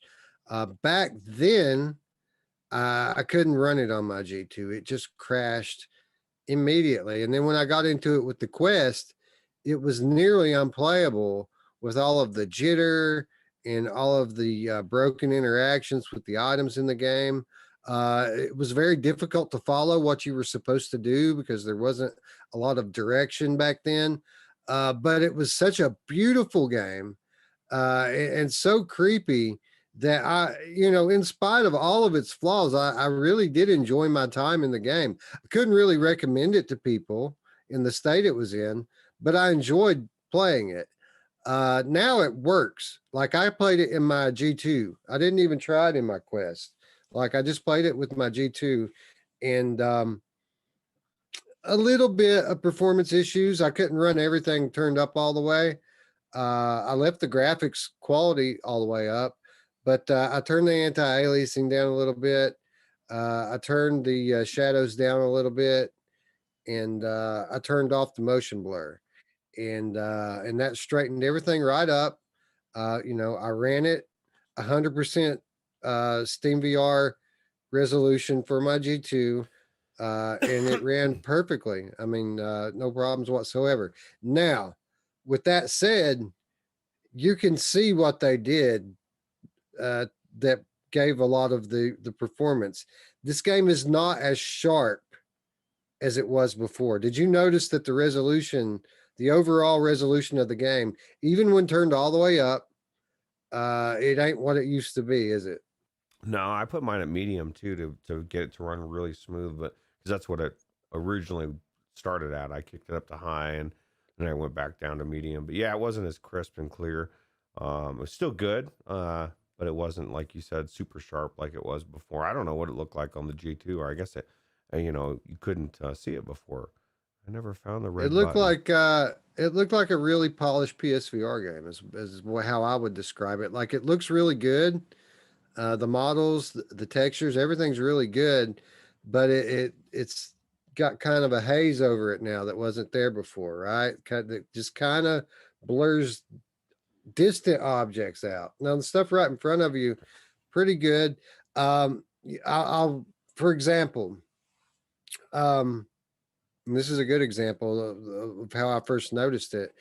My first time that I played the game, you go through this corridor where there's all of these newspapers and book pages that are plastered all over the walls. And the first time I played the game, I spent a significant amount of time reading all that stuff because it had some backstory, some clues to the game world in it. Now the game as it stands today, with the graphics turned all the way up in the best, most highest resolution headset on the market, you can't read any of it. It's all just blurred out now. So you can tell that, in my opinion, they made an unnecessary move in artificially reducing the resolution. And I say unnecessary because that's something we can do for ourselves, right? We should have the option to turn that back ourselves, shouldn't we? Yeah. No, and it's funny that you mentioned it. I didn't even, I mean, I noticed it, but I didn't really notice it, not in the sense that, because I was trying to read those, and I just thought maybe I remembered incorrectly. That because I remember the first time there was all sorts of articles you could stop and you read them, and it was there was just a lot of stuff to check out, right? But there They were was, talking about there were articles talking about Native Americans used as a labor force and immunity to certain diseases. Remember all that stuff? yeah, yeah, absolutely, and that it definitely kind of a bummer that they took it out because I was kind of filled in some of the gaps, or maybe it didn't. Maybe it was superfluous stuff, but I imagine it was there for a reason. And I agree. Maybe give us the options to tune it down. I don't know. Gamertag VR joined in the chat. Hey dude, what's up? Great episode earlier today, by the way. He had I never know which one it is. I think it was Cass that he had on. Of course, BMF on there, and then our good friend Andres from Fast Travel Games was on there talking about Wraith. Nice. Really good episode, dude. I watched every minute of it. Absolutely. And Gamer Tag, I wanted to thank you, man. You've just been helping me get me through some of these tracks with your car, and I appreciate your help. Although you did focus a lot on me scratching the paint of the ship. It's okay, bro. I'm not scratching it. I'm just going on the edge there. But yeah, it's a lot of fun. But anyway, with regards to Hinge, while the production value in terms of visual quality has been dulled a little bit, the performance the performance benefit seems disproportionately better. Like, I mean, we tried turning down the graphics before, and it didn't make a difference. It was still a broken, jittery mess. Not the case anymore. Now you can turn it up on high, or at least I could turn it up on high, and the thing ran relatively smoothly. Again, I did make a few tweaks in individual categories down the medium. Um, now, with regards to the game itself, there has also been some significant updates here, right? There's a lot of direction in the game that wasn't there before. Instructions floating in the air, written on the wall. There's new enemies. Did you notice there's new enemy types in here now? I didn't notice the difference between enemy types. I just noticed that a lot of stuff was killing me. And, like all of a sudden it would be like, dun, dun, dun, and I'm like, oh no, I try to run and I'm dead. Okay, well, I'm dead. Yeah, I saw specters in this game that I never had seen before. Mm. And again, early on in the game, I didn't play as far into it this time as I did last time, but I saw more this time than I did last time. Like, because you and I both discussed before the show that we both kind of found a labyrinth kind of contained within I guess it was another dimension, right? Layers of other dimensions you keep passing through, and you kind of get lost in it. Yeah, no, I was trying to figure that out, and that's where I kept dying the most, you know. And it's weird because it was like an upside down. There was points just like I this is one of the reasons why I liked it before as I was walking around. I'm like, what is going on here? Like you just wonder what the hell is happening. And I like that feeling, Wes. As long as there's a legitimate something's happening, I like it. If it's kind of some weird stuff and it turns out to not be really anything but some kind of jank, then I don't like it. They've kind of built this building and constructed it to, and this is my personal take. I don't know if this is the official story or not, but they've kind of built this building to be like a supernatural portal to other dimensions, other demonic dimensions. And it's obvious once you get into that labyrinth of other, you keep crossing different layers, get added into your reality as you keep going through these doors. Another way that I noticed this and it was very Organ Quarter esque, as I picked up one of these lanterns and I held it against the wall, and there were periods that the wall would vanish and you would see inside of it, and there was like flesh and veins Ew. pulsing behind the walls and floors. Why do So you you want to could see tell that? that the building itself was just kind of living thing that you're inside. This is a weird, yeah. That's the thing is I want to know what's happening, and I want to know. I mean, obviously there's a Native American tie. They need to fix that, man, because that was one of the cool things. I liked all those different articles and scraps and stuff, and just something to check out as you're wandering through this creepy house, right? Yeah, man, and there's so much to check out here, and like I think it's funny because this little wing that we're kind of stuck in here, it's like this much of the game, right? Because there are hallways and corridors and different floors. This is a pretty big game, right? Yeah, so far from what I've seen, as I'm going down the hallways and I'm exploring, going into different rooms and trying to. I mean, there's something to do with these musicians, right? And every once in a while, you'll see like a apparition walking around, and you follow it into that area, and you're walking around trying to figure out where to go. And I'm at the place where there's all these different doorways where when you touch them, it opens a portal, and then you walk through, and you're in some other new reality, and then you walk in, and there's four different portals that you could walk through, and death is behind one of those portals, Roots, and Roots seems to Yeah, pick it every time. those portals. It's kind of like a puzzle because the doors have symbols on Hmm. top of them, and you Okay. can kind of you can use those to navigate if you pay attention to them. Okay. Yeah. Well, see, I wasn't paying attention. I was just running around dying. But it's definitely really intriguing. Definitely worth checking out. Somebody said that there was a price reduction on this, and I know we've reported that in the past. What's the cost on this right now? I don't know what the current cost is, but we'll check that in real time, and I will mention that this is still listed as coming soon on the Viport Oh, store as well, so that we know at some point this is going to get a Viport release. But I will tell you in just a moment what it costs on Steam today. $20. okay. That's not bad. 20 I, bucks. I'd say I'd say I couldn't recommend it when it come out, but I think that we can recommend this game now. Yeah, the combination stability wise, the things that they've added to make it more straightforward, and the cost cut, all three things make it a viable game at $20. Absolutely. And there is a demo, a free demo. I assume that it's got all of the updates that the main game has had, hopefully. And I do want to be clear about this now. It's not as visually stunning as it once was, and it is still a little janky. I gotta admit it's not perfect, by any means. Some of the interaction issues that I had in the game initially are still there. For example, the lantern. You'll remember back when I talked about this game before and how crazy this lantern acts when you're trying to carry it around. It still does all of that. Like Mm. when you're holding this thing, it's just swinging around like crazy, like gravity's pulling it in every direction. My Now, only the cool assu- thing, uh, I'm sorry. I was gonna say my only assumption, because I kind of thought the same thing, is maybe that they didn't intend for that lantern to be carried around. Even though it is something that I tried to carry one around for a little bit as well.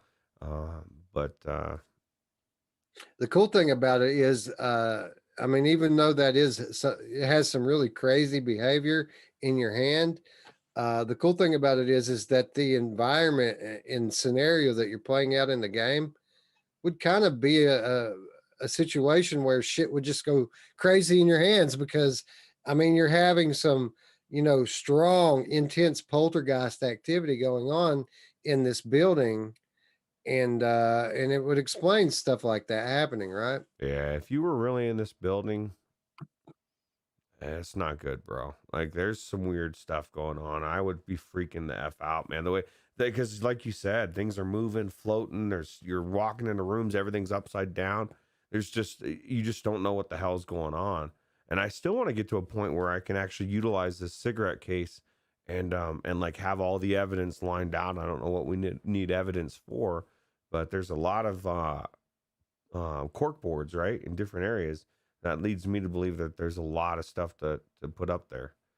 So, Yeah, I found quite a bit in what I played. There's a lot of like pages of letters and mm, newspapers and stuff like that lying around that you just pick up, and it'll go into your little study area there that you can go and check it out.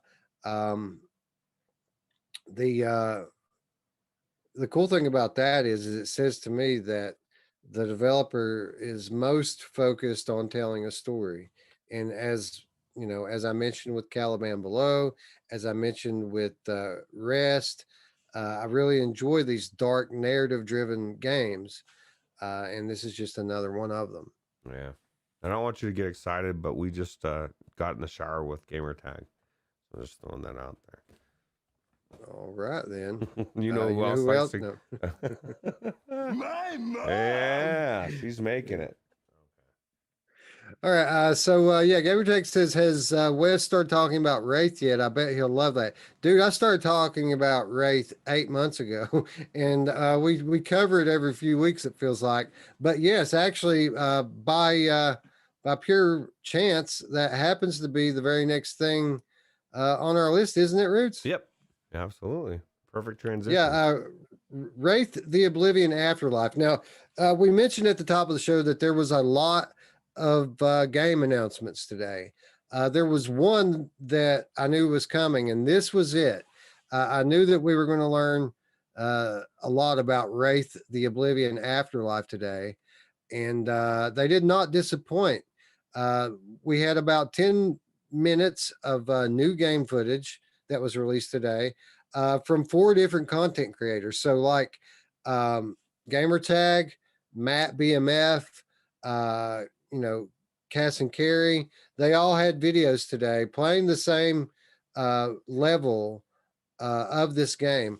And we really got to look at this game unlike any that they've given us before. We've had some bits and pieces shared with us, but really never enough to really quite make out what kind of game this is going to be in terms of gameplay. Well, that question has very much been answered now, and it is what I hoped it would be. It's going to be narrative driven. It's going to be the type of game that builds tension through scenery, through audio design, mainly. That was the thing that really stuck out to me watching the footage today, was just how pro the job was with the audio design here. And as you know, Roots, I've said it many times, one of the most important aspects of a great horror game is great audio design, and I'm glad to say that this appears to have it. Yeah, yeah, and actually, there was a couple times in this video where every single content creator got jump scared because of the anticipation, right? That the intense moments with the audio where it's kind of building up, hearing little weird noises. There's subtle things that you don't really think about. A game like this can, if they do it well, can really make you feel like you're there. And it looks like there's a lot of different stuff that you're finding as far as clues and stuff. I don't know too much about what this kind of feels like. More of a horror game, right? With where you're, I guess, discovering a story. So Yeah, yeah, that's exactly what it is. It's a stealth game. You know, the gameplay is mainly stealth exploration, but they have a massive estate that you're searching, and y- the things you uncover unlock new areas and new abilities even, and that was another really cool part about this game is you're not just a dude, right? You're a supernatural entity in yourself, and one of the things that they displayed in the gameplay footage today is some of the powers that you have, the telekinesis powers, the teleportation powers, things like this. Really looks cool, and from what I can tell you, they really haven't even started to interact with the shadow yet, which is not on any kind of meaningful basis anyway, which is going to be a fairly significant thing with regards to the storytelling and the gameplay as well. yeah, this looks really good. Now, did they say what? I guess when is this supposed to come out? How soon?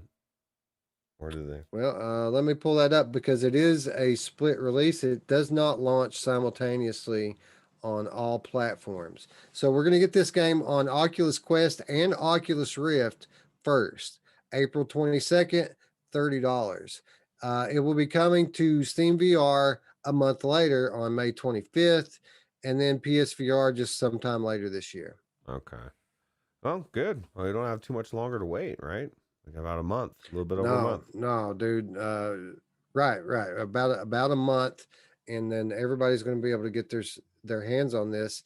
It is cross buy, so if you decide to pick it up on Rift, you'll get the Quest version, and vice versa. It also supports cross save on Oculus, Hmm. so you can play through your game save on both devices simultaneously. Nice. That's cool. I'm glad that they're doing cross buy as well.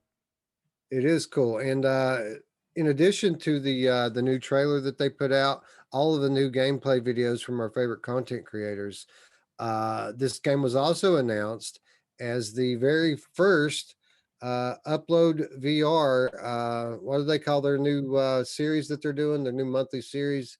Um, Give me a second. Upload Access. So Upload's going to feature behind the scenes access and information to a different game every month from now on. Oh, cool. I guess, yeah. And this is the very first one of those games. And while our content creator friends were showing off the PC version of the game today, Upload checked out the Oculus Quest 2 version. And by all accounts, this is one of, if not the most beautiful game on the platform, or it's going to be when it releases. Apparently, not a whole lot of difference between the PC version and the Quest 2 enhanced version of this game. Wow, that's awesome. Did you see that thing when the lights came on? There was like that skeleton thing or whatever that's in the back. That looks creepy as hell, dude. Dude, and when that thing comes at you, it lets out this screech that is blood curdling. That's one of the things I talk about when I'm talking about audio design. And like any good stealth game, it's not just about the sounds that they make; it's about the sounds that you make too. You don't want to make a lot of them. You want to be quiet, and that's one of the really cool things I like about VR games versus flat. Right, this type of game, there are games that incorporate these flat games that incorporate these kind of stealth elements where you don't want to make noise, but it's so different when you're in VR because the audio's directional, first of all, and second of all, you have like an in-game body of sorts, even if it's just hands that you can accidentally bump stuff with and make noise, right? That you don't get out of a flat game. And again, when you talk about horror, when you talk about stealth, this is why VR is the best medium for these genres of games. Yeah, yeah, especially if it's making you feel like you're really there, something's chasing you. That really gets you that your heart pumping. So Oh, you should have seen these guys, man. They were all frightened pretty heavily. I know the cast. I guess it was Cass. It may have been Carrie. I don't know which one's which, to be honest. But I think it was Cass. She screamed out loud, dude, like legit out loud, like so loud that my wife was calling BS on it. Like she's not that scared. She let it go, bro. maybe she was. She was really super scared, bro. Well, I'll tell you, man, they do a good job of building tension. Again, not only through like the sound effects, but like the music, right? Because any good horror game has this kind of ambient music that you really, it's only music by definition. It's actually like ambient shrieks and low moans, things like this that you don't really pay attention to in game, but your subconscious picks up and it puts you at a feeling of dis-ease, right? Mm. And that as you move through the game, they do an expert job of very slowly ramping that stuff up to a point where they know that something's about to happen, and then it all smacks you at once and it scares the crap out of you. And they do a good job of that to the point that the players, all of them that played through this, were so put off and scared by this specter that they were running from, that in the very next scene there's just a harmless apparition that shows up in front of them, and they all jump out of their boots when it comes in the room because they're just so on the edge of their seat that this harmless thing, like it really got to them. Yeah, well, that's how it would be, right? If you were walking through this creepy haunted area and a mouse ran out, you're gonna freak the F out. I don't care if it's just a mouse or not. The fact that something's moving is gonna creep you out, right? So Yeah. yeah, so that's good. It kind of ramps out, like you said, it builds up, ramps up, and then delivers. So cool. Yeah, I really couldn't see anything in what they showed us today that I could be critical of. Now, again, it was a very limited part of the game that they got to play, and controlled by the developer. The developer is just showing what they want to show. Um, but a lot of encouraging things here with the game design. There are some puzzling elements which I thought was cool. What I really love is the map and just how big it is and the way you interact with it. Um, I think it's going to be in the upper echelon of horror games in VR. Again, I won't know until I play it, and we're not going to have to wait very long for that. Cool. Sounds good. Can't wait. Techno Glitch says if a teddy bear was like, wait a minute, he's here, that would mess me up. Oh, okay. Music in horror games makes 60% of the scare factor, Zocatron says. And ET2K now says the environments look good. The environments look awesome, dude, because you got to understand what the story is here. You're at a Hollywood mansion, right? And I'm sure some of you have heard the rumors of Hollywood occultism, right? Well, that's very much the world this game is set in. And what you're seeing here is the result of some Hollywood occultism gone wrong. So you're going to get to uncover these Hollywood elites' mansion, their home, and all of their secrets through exploration. And I mean, we don't have anything like that in VR, do we? No, I love secrets, Wes. I know that's the thing. Is like this. I think this is going to be like the first legit game of this nature. And there's so much weirdness around the Illuminati and around all this stuff, the Hollywood, and we know stuff like this. People have said is going on. I think we're getting to get a inside look at what may or may not exist in Hollywood. I don't know. Yeah. Well, that's the cool thing about it. The best horror could be real, right? Yeah, absolutely. Gamertag says he loves this show so much. Somebody please advertise a podcast in his Discord. He'll tell them mods it's all good. So yeah, well, I appreciate that, Gamertag. Yeah, I mean he must love it because I know Gamertag's not the biggest fan of self promotion in using other content creators platforms to promote your own, which I kind of understand that. So he must love us a lot if he's offering up his Discord to us. So thanks, dude. We Yeah, appreciate it. yeah. I love us too. He says I didn't make the Oculus video cut much, as I don't think I was as scared as some of the others, but it is scary. The first time that frozen ghost thing came at me, I panicked, but I forgot to record. This was the Link version, right? You were playing the Rift version of the game. I think I noticed on all of their headsets that they were cabled. One guy was even playing on a Cosmos. The guy I didn't recognize was playing on a HTC Vive Cosmos, He which I didn't thought was speak English, interesting. so that's why you didn't recognize him. He's hitting a different demographic because I didn't recognize him either. So, but I'm Yeah. I'm assuming he's big. He must be a big content creator out there. So Yeah, for sure.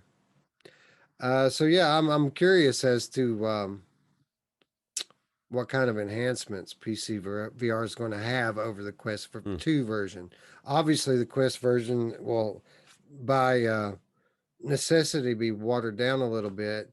But I really want to see this Quest 2 version, how it stacks up to the PC version, and how similar they are or different they are, and at launch, because obviously they could be here at launch, right? And then a month later, when the Steam version comes out, we could see a jump, right? A change. So I'm really interested to see comparatively how the two stack up against one another. And again, we're not going to have to wait very long for nah, a that. couple months. You can do the comparison video, bro. Gamertech says that's Jurgon Virtual. He's a Oh, he's got a Jesus. 600K plus subscribers, He's and he big. met him at Gamescom. He's a very nice So dude. he is big. So Yeah. I just know that when he was speaking, I didn't recognize the language he was speaking. So, that's cool. Definitely. anyway, as we've said probably a dozen times at this point, this is one of my most highly anticipated games of the year. You guys know I'm a horror buff. I think it's going to be great. I think it's going to be great on all platforms, but we won't know until we get our hands on it. Yeah. Cool. All right. So this was the thing we knew was coming today. What we didn't know is that uh, Sony was going to come out and have another PSVR spotlight. The first one we've had, Roots, in 6 months. We had one back in September, you'll remember, which was a week-long thing where they gave us a new announcement every day, one of them being Minecraft. There was a few other things they announced that week. But they didn't stretch it out over a week this time, Roots. They stretched it out over about a 3-hour period, making a new announcement every 30 minutes. That's crazy. You know what's weird about that, Wes? I could have sworn that somebody said that was going to be happening soon. So I think I heard it. Westradamus put out a prediction of that like a week or two ago, right? Yeah, I might have mentioned that it felt like something was about to break with PSVR. And this was before the PSVR 2 news, too, by the way. You could just feel it by the way that they were, you know, by the way they were having the sales all the time on the store. Some other things that they were doing with their game releases. Since Hitman, it's felt like something else was coming, and we got the other half of that, over the last 2 weeks with the announcement of the new platform, with the announcement of all these games today. Sony finally giving VR a little bit of shine, and long overdue, right? Yeah, absolutely. What's funny is that the first title that we're going to talk about, because there's many that we're not even going to talk about today. We'll talk about Sunday, but this one, I heard people downplaying it in the PC VR world because I don't even know why, man. I guess it's because it's a PSVR news. Well, I get why. I understand why, because people have been playing this game for years on PC, as well as for the last couple of months on Oculus Quest, and I'm talking about Doom 3. But I am going to make a case for you here. Even if you've been playing this game already, the modded version, I might add, it's not like this ever got a native VR release before now. But I'm gonna make a few points that they have me excited to play it on PlayStation. And I feel like anybody who's you know a true VR lover, loves VR on all platforms, they're probably going to be pretty excited about this. But yeah, this is Doom 3 VR. We reported a couple of months ago that the most likely scenario is that there was a new Doom VR game coming. Well, here it is, right? We speculated that it might be Doom Eternal VR. Unfortunately, not Doom Eternal VR. It is Doom 3, and it is a PlayStation VR exclusive, at least as of now. Now, the really, right off the top, one of the really coolest things about this is it comes from our good friends at Archiac. This isn't being done by Bethesda. This is being done by an experienced VR company. So we don't have to worry about that janky support like Doom VFR was hit and miss with some of the controls. You're not going to get that here. These guys are pros when it comes to VR. And that was really the first thing right off the top that had me excited about this. One, it's not a mod.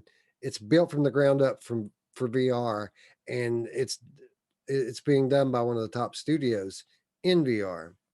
Yeah, well, and I bet you probably the final cherry on your Sunday was finding out that it was going to have aim support. Because I I want to play this game now. I think that this, because it's going to be built up from the ground up, or reborn in VR, as they say. It's not just going to be a mod. I think this is going to be superior in almost every single way than playing it on the PC VR. And so even though you've been able to play it, I haven't played through this, so it kind of makes me excited. I really enjoyed Doom VFR, and so it showed me why Doom was such a classic for you, and why you loved it so much back in the day. I never played any of those games, dude. And to have, I mean, it's so cool. Those skulls, all this, the actions, the gunplay is so good in this game that I can't wait to play through again. So, or I guess for the first Yeah. time.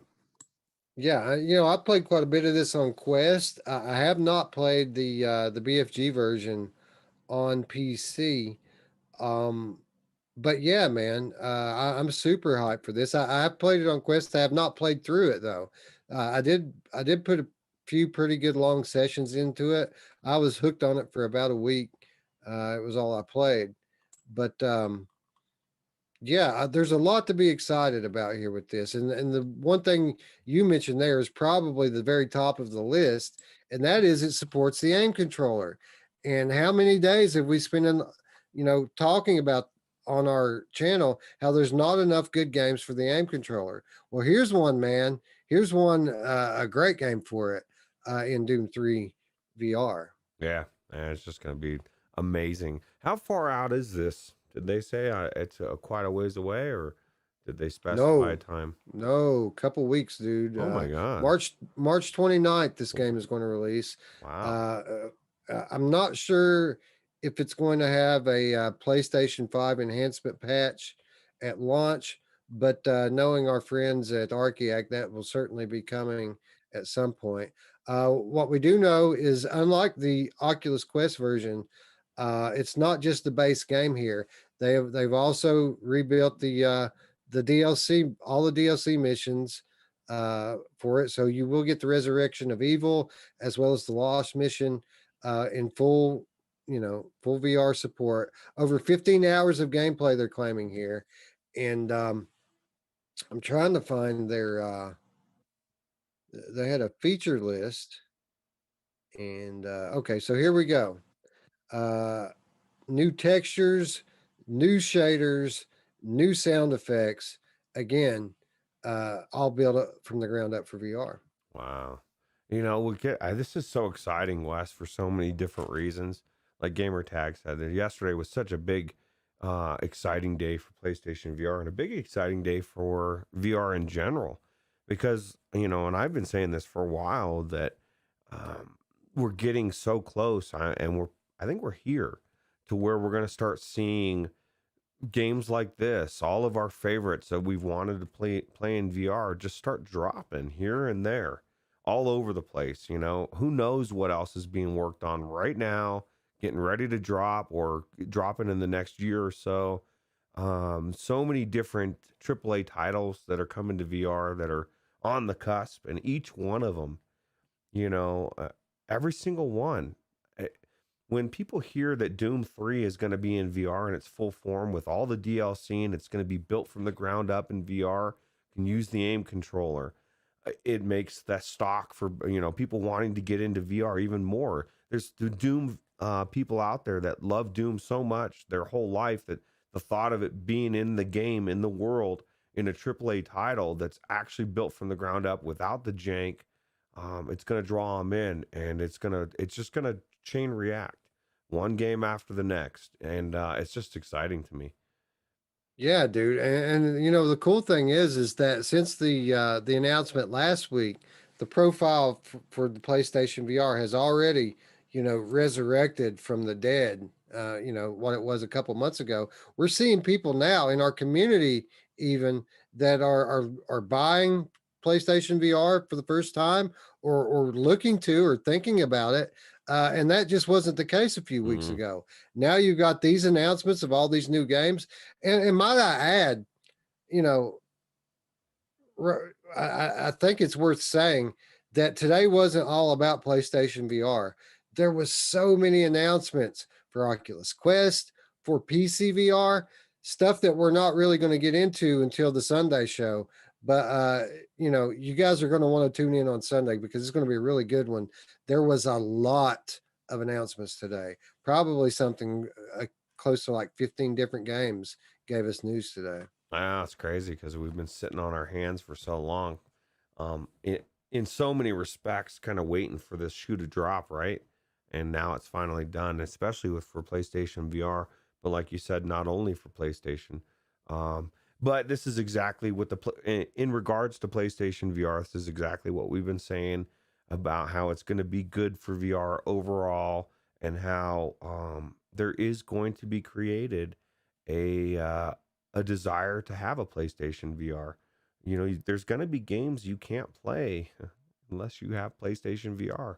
Yes, Doom 3 has already been out on PC VR. You can play it in PC, you can play it on Quest. But what about when one of those titles comes out for whatever Sony exclusive that they bring into VR? This isn't the first or the last that they're doing. So I think that it's going to be a lot more, like I don't have a PlayStation VR now. It's going to be to the point where I'm going to not want to be in this position for too much longer, I guess is what I'm saying. Uh, Doomslaw says, so this is the id Software VR game that was rumored. I would say yes, this fits the criteria. I would be surprised if there's another one coming. I would, this has to be it. Gamertag says, I can't find any pricing. Some website mentioned PS5 enhancements, but I would take that with a pinch of salt. Yeah, that hasn't been confirmed as of yet. But I can just go ahead and tell you right now, it will happen at some point if it doesn't come at launch. And I'd be very surprised if this wasn't a $30 game. I think it's going to launch for $29.99, just like Doom VFR did, and and it's going to be worth it because it's going to be a much longer campaign, you know, with all the DLC and stuff. Um, so yeah, I'm excited for this one. Um, a lot to be excited for here with PlayStation VR in general. Um, I was going to say something else, and I just completely got sidetracked and lost my my train of thought. Well, I definitely Oh, am excited. so yeah, what do you think, Roots? You going to go for the aim controller on this, or you're going to play with moves? Because I know in a lot of these games that cover both, I prefer to use the moves actually because I like to have individual hand presence versus having a game that gives you two hands, but a controller that keeps your hands bound. You know what I mean? Yeah, my thing is I would lean towards the aim just because of the joystick. I enjoyed the way, even though we ended up playing most of it through on the PC for Doom VFR, I really enjoyed using the joystick, and I feel like Doom is one of those games where everything's so fast paced, I don't want to have a weird controller scheme to have to deal with.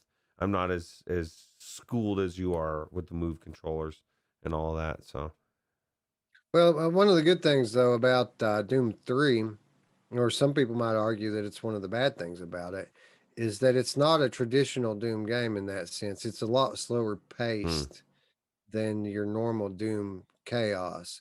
So it's more of a sci-fi horror game than the action shooters that Doom has become known for. So it actually should be a little bit more forgiving in that aspect of it, as you get used to using the controllers. cool. Yeah, that sounds good to me. But yeah, I think that it's a there's some value with PlayStation VR left yet. I think that we need look no further than the last year of the PlayStation 4 console to see what kind of treatment that PlayStation VR is going to get. Sony has a very specific way that they deal with the end of life of their platforms, right? And they don't just cut them off cold. We're going to get a few big releases. And I've said this recently. We're going to get a few big releases. It's not going to be what it used to be back in 2017 when it was the best platform in VR. But we're going to get a few more big releases, and there's going to be lots of good cross plats that are going to come as well. And the good thing about it is I think that we're going to increasingly see PlayStation 5 patches for these games, where it's a very rare thing right now. I think it's going to become a more common thing as we move on through the year. Yeah, I agree. Yeah, they're gonna have to, right? Especially with the hardware being so much more stronger or better for the PS5. So Yeah. So speaking of titles that are going to be getting PS5 enhancement, we got another game from another one of our studios that are friendly to our channel, In Dreams. We found out what's next from In Dreams Roots. We were speculating about it the other day, what would follow up Phantom Covert Ops. Well, now we know it's this game called Fract, and a lot of hallmarks here of In Dreams as a studio, outside the box gameplay concept. We're not rowing a boat this time, Roots. The good thing is we're on land, and we don't have to stay on the skis the whole time. As you see here, you can climb, you can infiltrate these structures, and this is not a stealth game; it's an action shooter. So I thought this looked pretty awesome. yeah, I'm hoping this doesn't come true because fracking, we need fracking. We don't need to end it. But yeah, no, I it's funny. The first time I watched this trailer, I missed the skiing part. I caught in right at the, I was watching it and I was like, oh, okay. And then I watched it again and I saw the skiing. I was like, oh crap, that's really cool. So this looks very fast paced and it seems like it's got all the good of Covert Ops, but now this is like a fast paced version of the same type of gameplay. But I this seems like it's gonna be really good. Yeah, I think that I mean this is probably outside of Wraith, the game that we knew was coming already. As far as new announcements today, this has probably got me as excited as any of them. I think that this game is going to be a blast. I'm hoping that it's a little longer than Phantom Covert Ops, but I love Phantom Covert Ops. I think it's one of the most immersive games in VR, and this is a true PlayStation VR exclusive. This game was made for PlayStation VR. I don't think we're going to ever see this on any other platforms. And this is confirmed at launch to be enhanced for PlayStation 5. Although they do say that it's beautiful on PS4 as well, and it plays the same across all three consoles. Wow. So I got to get a PlayStation to play this game. When does it come out? Did they give us a date on this one? I'm not sure that they did. Give me just a second and I will I was hoping you were going to say check March that. 29th. Just kidding. No, it's not going to be March 29th for this one. I actually didn't take notes this time because I didn't have. I spent so much time in rest Mm. and Hinge that I didn't take any notes. It says Zoc this summer. Okay, Zocatron says it looks like a lot like a Blood and Truth action roller coaster. It really does. I hope the Yeah, it does. It does not look like a game for beginners, does it? no, I know for sure. I hope the story is amazing, and but as good as the Phantom Covert Ops story was, I guarantee it will be. So that's cool. They describe this as an unashamedly true VR game that is only possible with PlayStation Move controllers. Oh They wow. say there's climbing, zip lining, reloading, and in-world interaction that are all driven one-to-one by the player's hands, and it couldn't be done using traditional gamepad controllers. Uh, it says the skiing is requires you to physically lean to steer. So if you're wondering how you're going to move with it, it's going to be kind of like we've had other games like this that it's head tracking based, and where you lean kind of drives where you go. Golem comes to Mm. mind, which it wasn't the best implementation of it on Golem, but uh, it says that, and as with the rest of the game, the skiing is integrated with the combat, and they're going to be showing more of that over the next few weeks. Cool. That looks cool, man. Sounds cool. Yeah, I think it looks great, and again, this one's got me more excited than any of them. Not only because it's such a unique game, and we've said it, we look for these type of unique concepts, right? Because there's a lot of sameness in game design these days. There's a lot of the same thing getting put out. You don't have to worry about that within Dreams, right? Some of the most unique games in VR come from these guys, and I mean, not only that, not only is it that kind of unique thing going on, but the fact that I get another VR game for my PS5, something that's made for my PS5, that's very exciting for me because up until this point, it's like two or three games that were patched for PS5. Mm. This is going to be really the first one that was built with PS5 in mind, and I'm very excited to see what that's going to mean. It's gonna be awesome. Yeah, absolutely. So, in case you guys didn't already want one, get a PS5 Yep. Today. now, Yeah, go in today. there unless it's on the shelf. I think people have been Uh, trying. yeah, most of them have, right? There was somebody in GT's chat today on the VR link who had just ordered one. Oh So wow. Yeah, see, I would it is like to get one. possible. I'd like to get one. I just financially there's so many other things I would see myself getting first, like 120 hertz Quest 2. So Yeah, cool thing is yesterday, just yesterday, before all of this hoopla, just yesterday, our newest patron, Shiny Robot, finally broke down for the first time and ordered a PlayStation 4 Pro, by the way, a Pro, which does make quite a big difference. So he's got that. He ordered an aim controller and nice. uh, and he's got a headset on the way. So uh, he had just decided that he's in on the best catalog in VR, and then this happens the next day. I mean, how incredible is that? I know, perfect timing. It's gonna be Doom 3 VR. He's gonna be loving it. Dude, he's going to get a walk in having never played Resident Evil 7, having never played Astrobot or Blood or Truth or Hitman or Iron Man Rush or of Blood. it, Farpoint.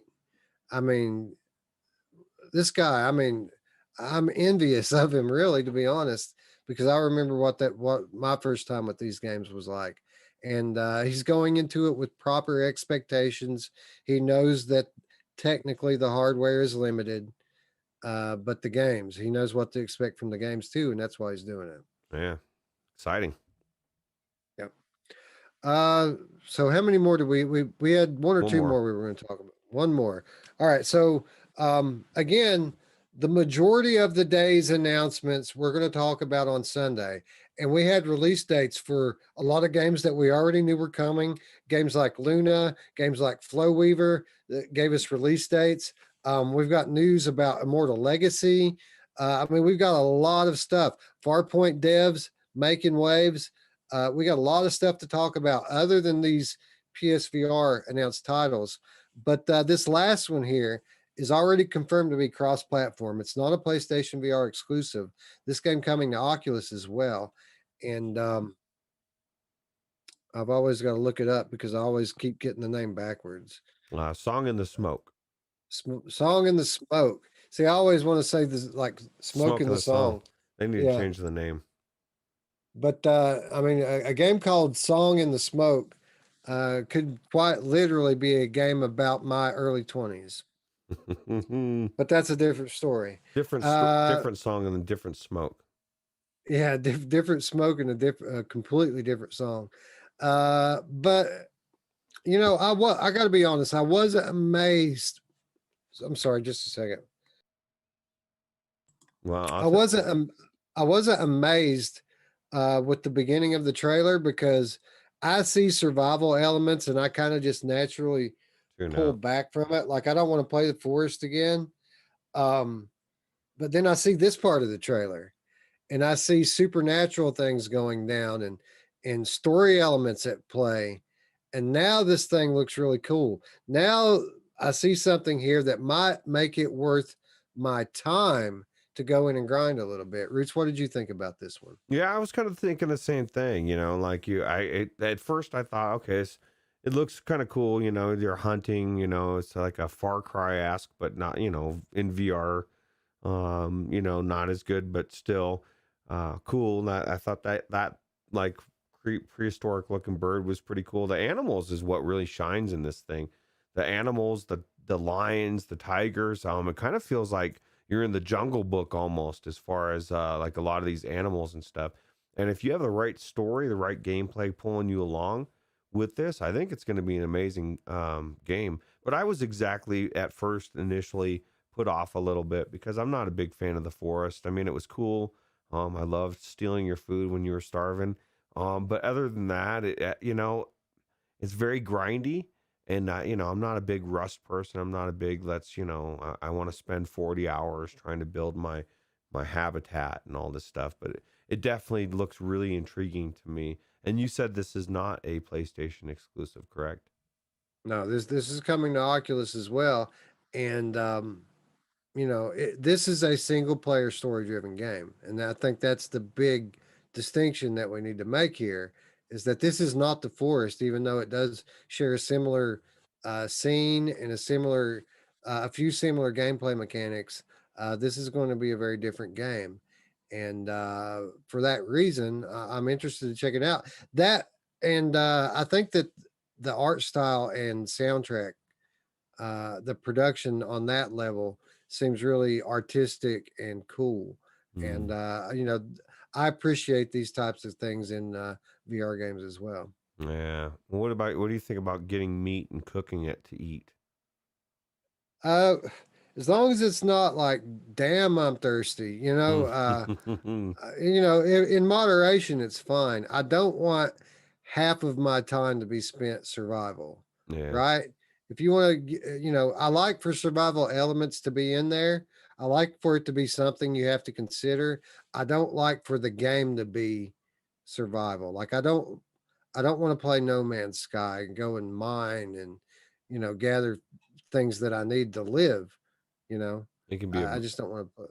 it can be a bit much sometimes in some of these games where it's like I don't know what GTA, I think it was 3 or I don't know, one of them, and I've said this before, where they like you had to work out and you had to like micromanage the character, and like it just was too much. And I think that's where a lot of these survival games, you know, you feel like you're going to be more immersed if you have to eat food to survive, and I just think it's more annoying.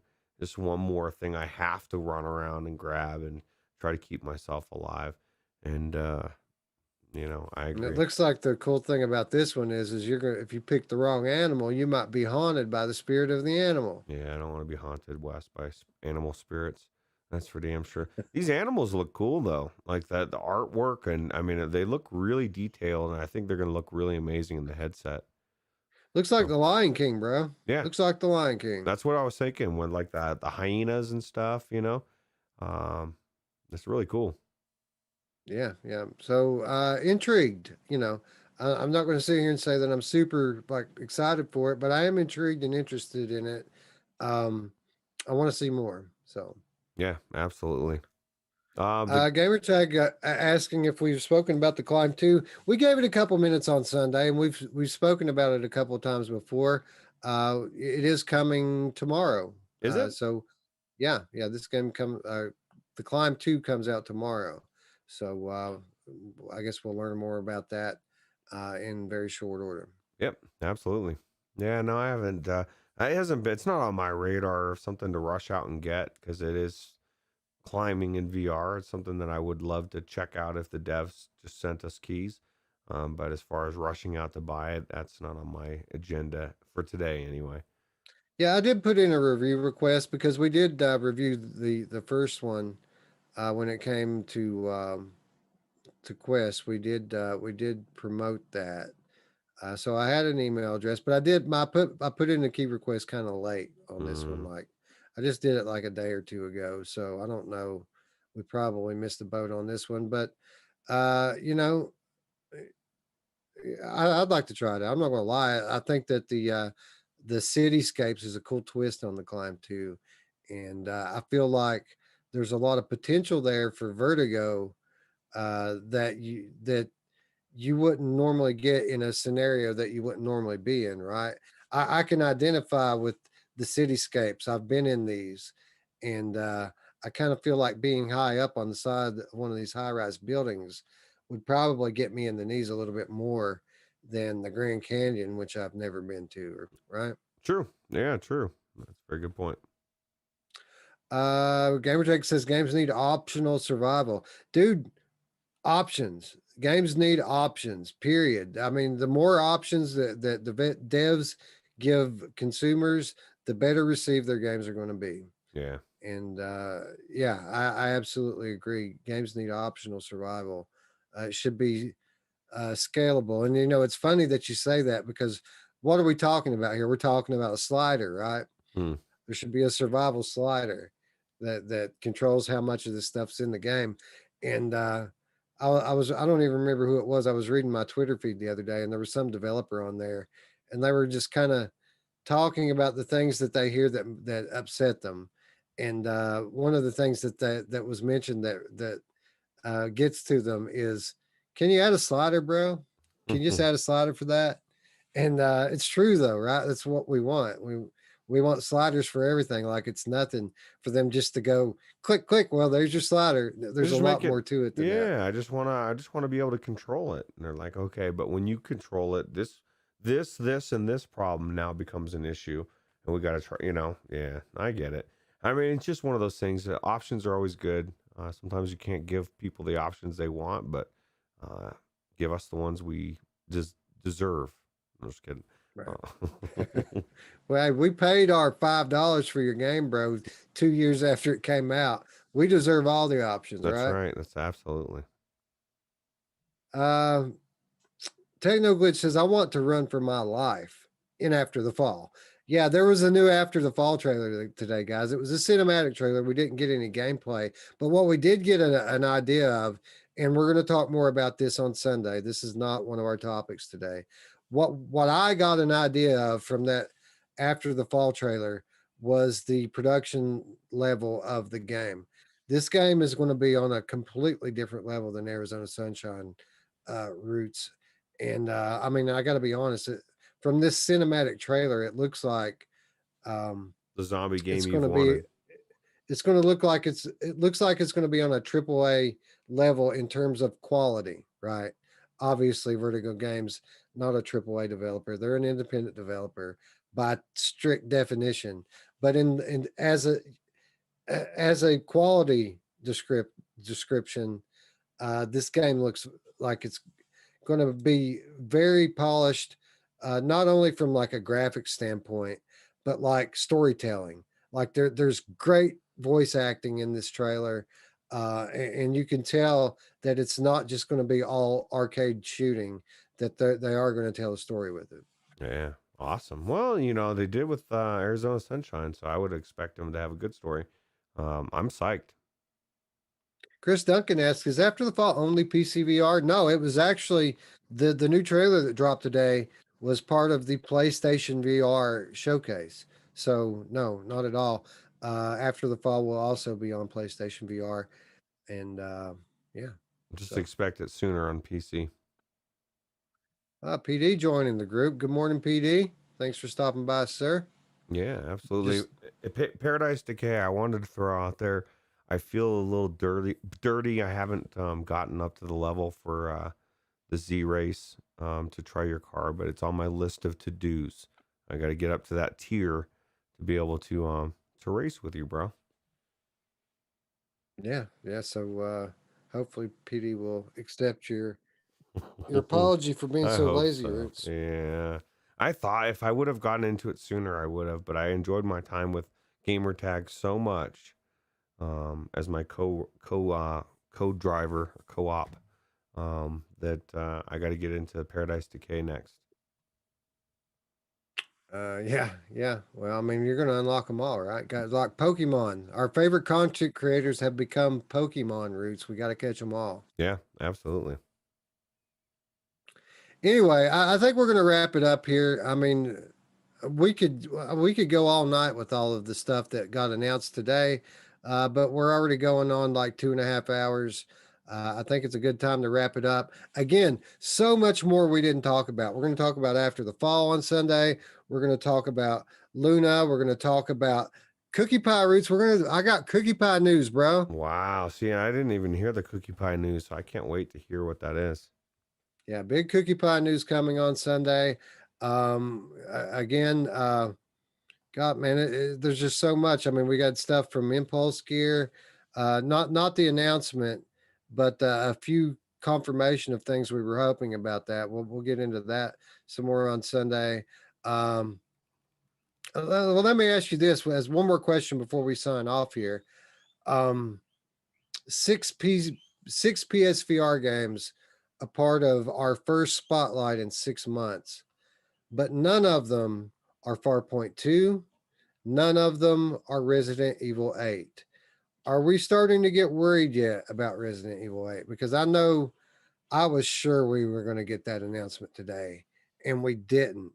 And that concerns me a little bit. I got to be honest. I would be concerned if Resident Evil 7 didn't do so well, if PC VR didn't salivate for it in VR for so long.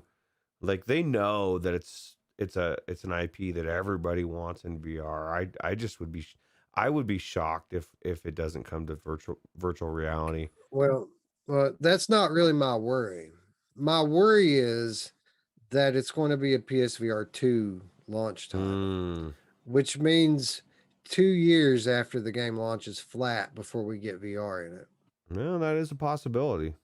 I mean, it's not like that doesn't happen with so many games, right? Especially something like this. I think even with did it come out when it came out in Resident Evil 7?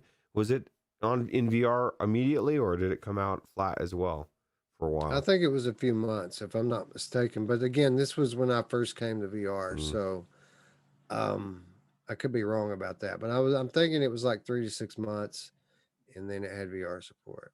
It just Again, depends. There's could so be many wrong. factors, right? How many people are going to buy it for PSVR 1?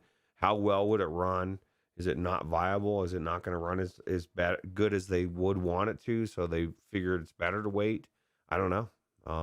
But hopefully, my thought is if it's concerning you, then I probably should be concerned about it. Because Yeah, it may not Onakazi come. says that they could hold it for a PSVR 2 launch, but I think that would be that would be a mistake if they're intentionally doing that just to support the PSVR 2 launch because I mean this game's going to be old news by then. I mean that's a long time to wait. This game comes out in May, you know, May this year, and it's going to be late 2022 at the earliest before anybody has a PlayStation VR 2. So yeah, I'm starting to get a little bit concerned. I am holding out a little bit of hope because there is a big Resident Evil event in April. We they could be holding the announcement for then. That's when the Resident Evil 4 VR is rumored to be revealed is in April. So hopefully that's when they'll do 8 as well. I think if April comes and goes and we don't hear anything, I think that I think the likelihood shifts to this being a PSVR 2 title, which is good on one hand. I mean, it'll be a better game in the long run, but man, I don't want to wait for it. Well, no, that's a good point, though. I mean, if they've got an anniversary coming in April, it would make sense from that standpoint to announce it then, right? So there's hope. Yeah, the thing is this is a Sony thing. It's not Capcom's call when this gets announced. So Capcom historically yields to Sony on this. So it's Sony's call. So it's kind of weird if they're holding out for a Capcom event Yeah, to announce it, true. But that's my hope anyway. Yeah. Well, I'm crossing Anyway, fingers. let me know what you think in the comments down below. Let me know what excited you the most today. What was it after the fall? Was it Doom 3? What do you think about Doom 3? Are you excited that you're going to get a version now with all new textures and shaders, all new sound effects and aim support? Let me know in the comments down below, and let me know what piece of news we didn't talk about that you're most excited for. Is it cookie pie? Is it something else? Tune in on Sunday. We're going to talk all about all that stuff. If you're new to the channel, again, please click the big red button and the bell to stay up with all of our content and help our channel grow. We really appreciate all of you guys who have done so already. And for those of you who are supporting us on Patreon, thank you so much. Thanks, Shiny, for joining the ranks. And again, we're going to start thanking you publicly. So if you don't want to be recognized for your contribution to our channel and our community, hit me up privately. Let me know so I don't put your name in there. And again, those of you who don't want the conversation to end, well, it never ends on our Discord. And all you got to do is scroll down to the description below. You'll find an invitation. All you got to do is click that, accept, and welcome home. You'll be in our home. We welcome you into our home, but shoes off at the door, please. We just put new carpet in. Yeah, absolutely. And I'll tell you what, you had me at cookie pie, bro. Cookie pie, man. Who doesn't love Gamertag says, I'm pretty certain RE8 in VR will happen. I'm 100% sure of that. That's not my worry, GT. My worry is that they're going to make it a PSVR 2 game. I don't want that. I think that's a mistake to wait that long to do that. So Wes wants it now. I'd be curious to know what you think. I'm certain that it's going to get VR, but I just don't want to wait for it. Yeah, me neither. Selfishly. So anyway, would you play it on PC VR if you had to wait on? I guess I said you wouldn't be able to in VR, right? Like in if there was like some crazy mod for it, or Vortex support was just so spot on, then yeah, I would. I mean, I've got better headsets on PC VR anyway, so yeah. Good point. So yeah, I absolutely would. But I mean, if it's coming to PSVR confirmed in 3 months, I'll just wait for native VR support. Yeah. Anyway, with that said, friends, I'd like to thank you all once again for watching. And for Ruuts, I'm Wes. We'll see you Sunday. Bye now. Take it easy.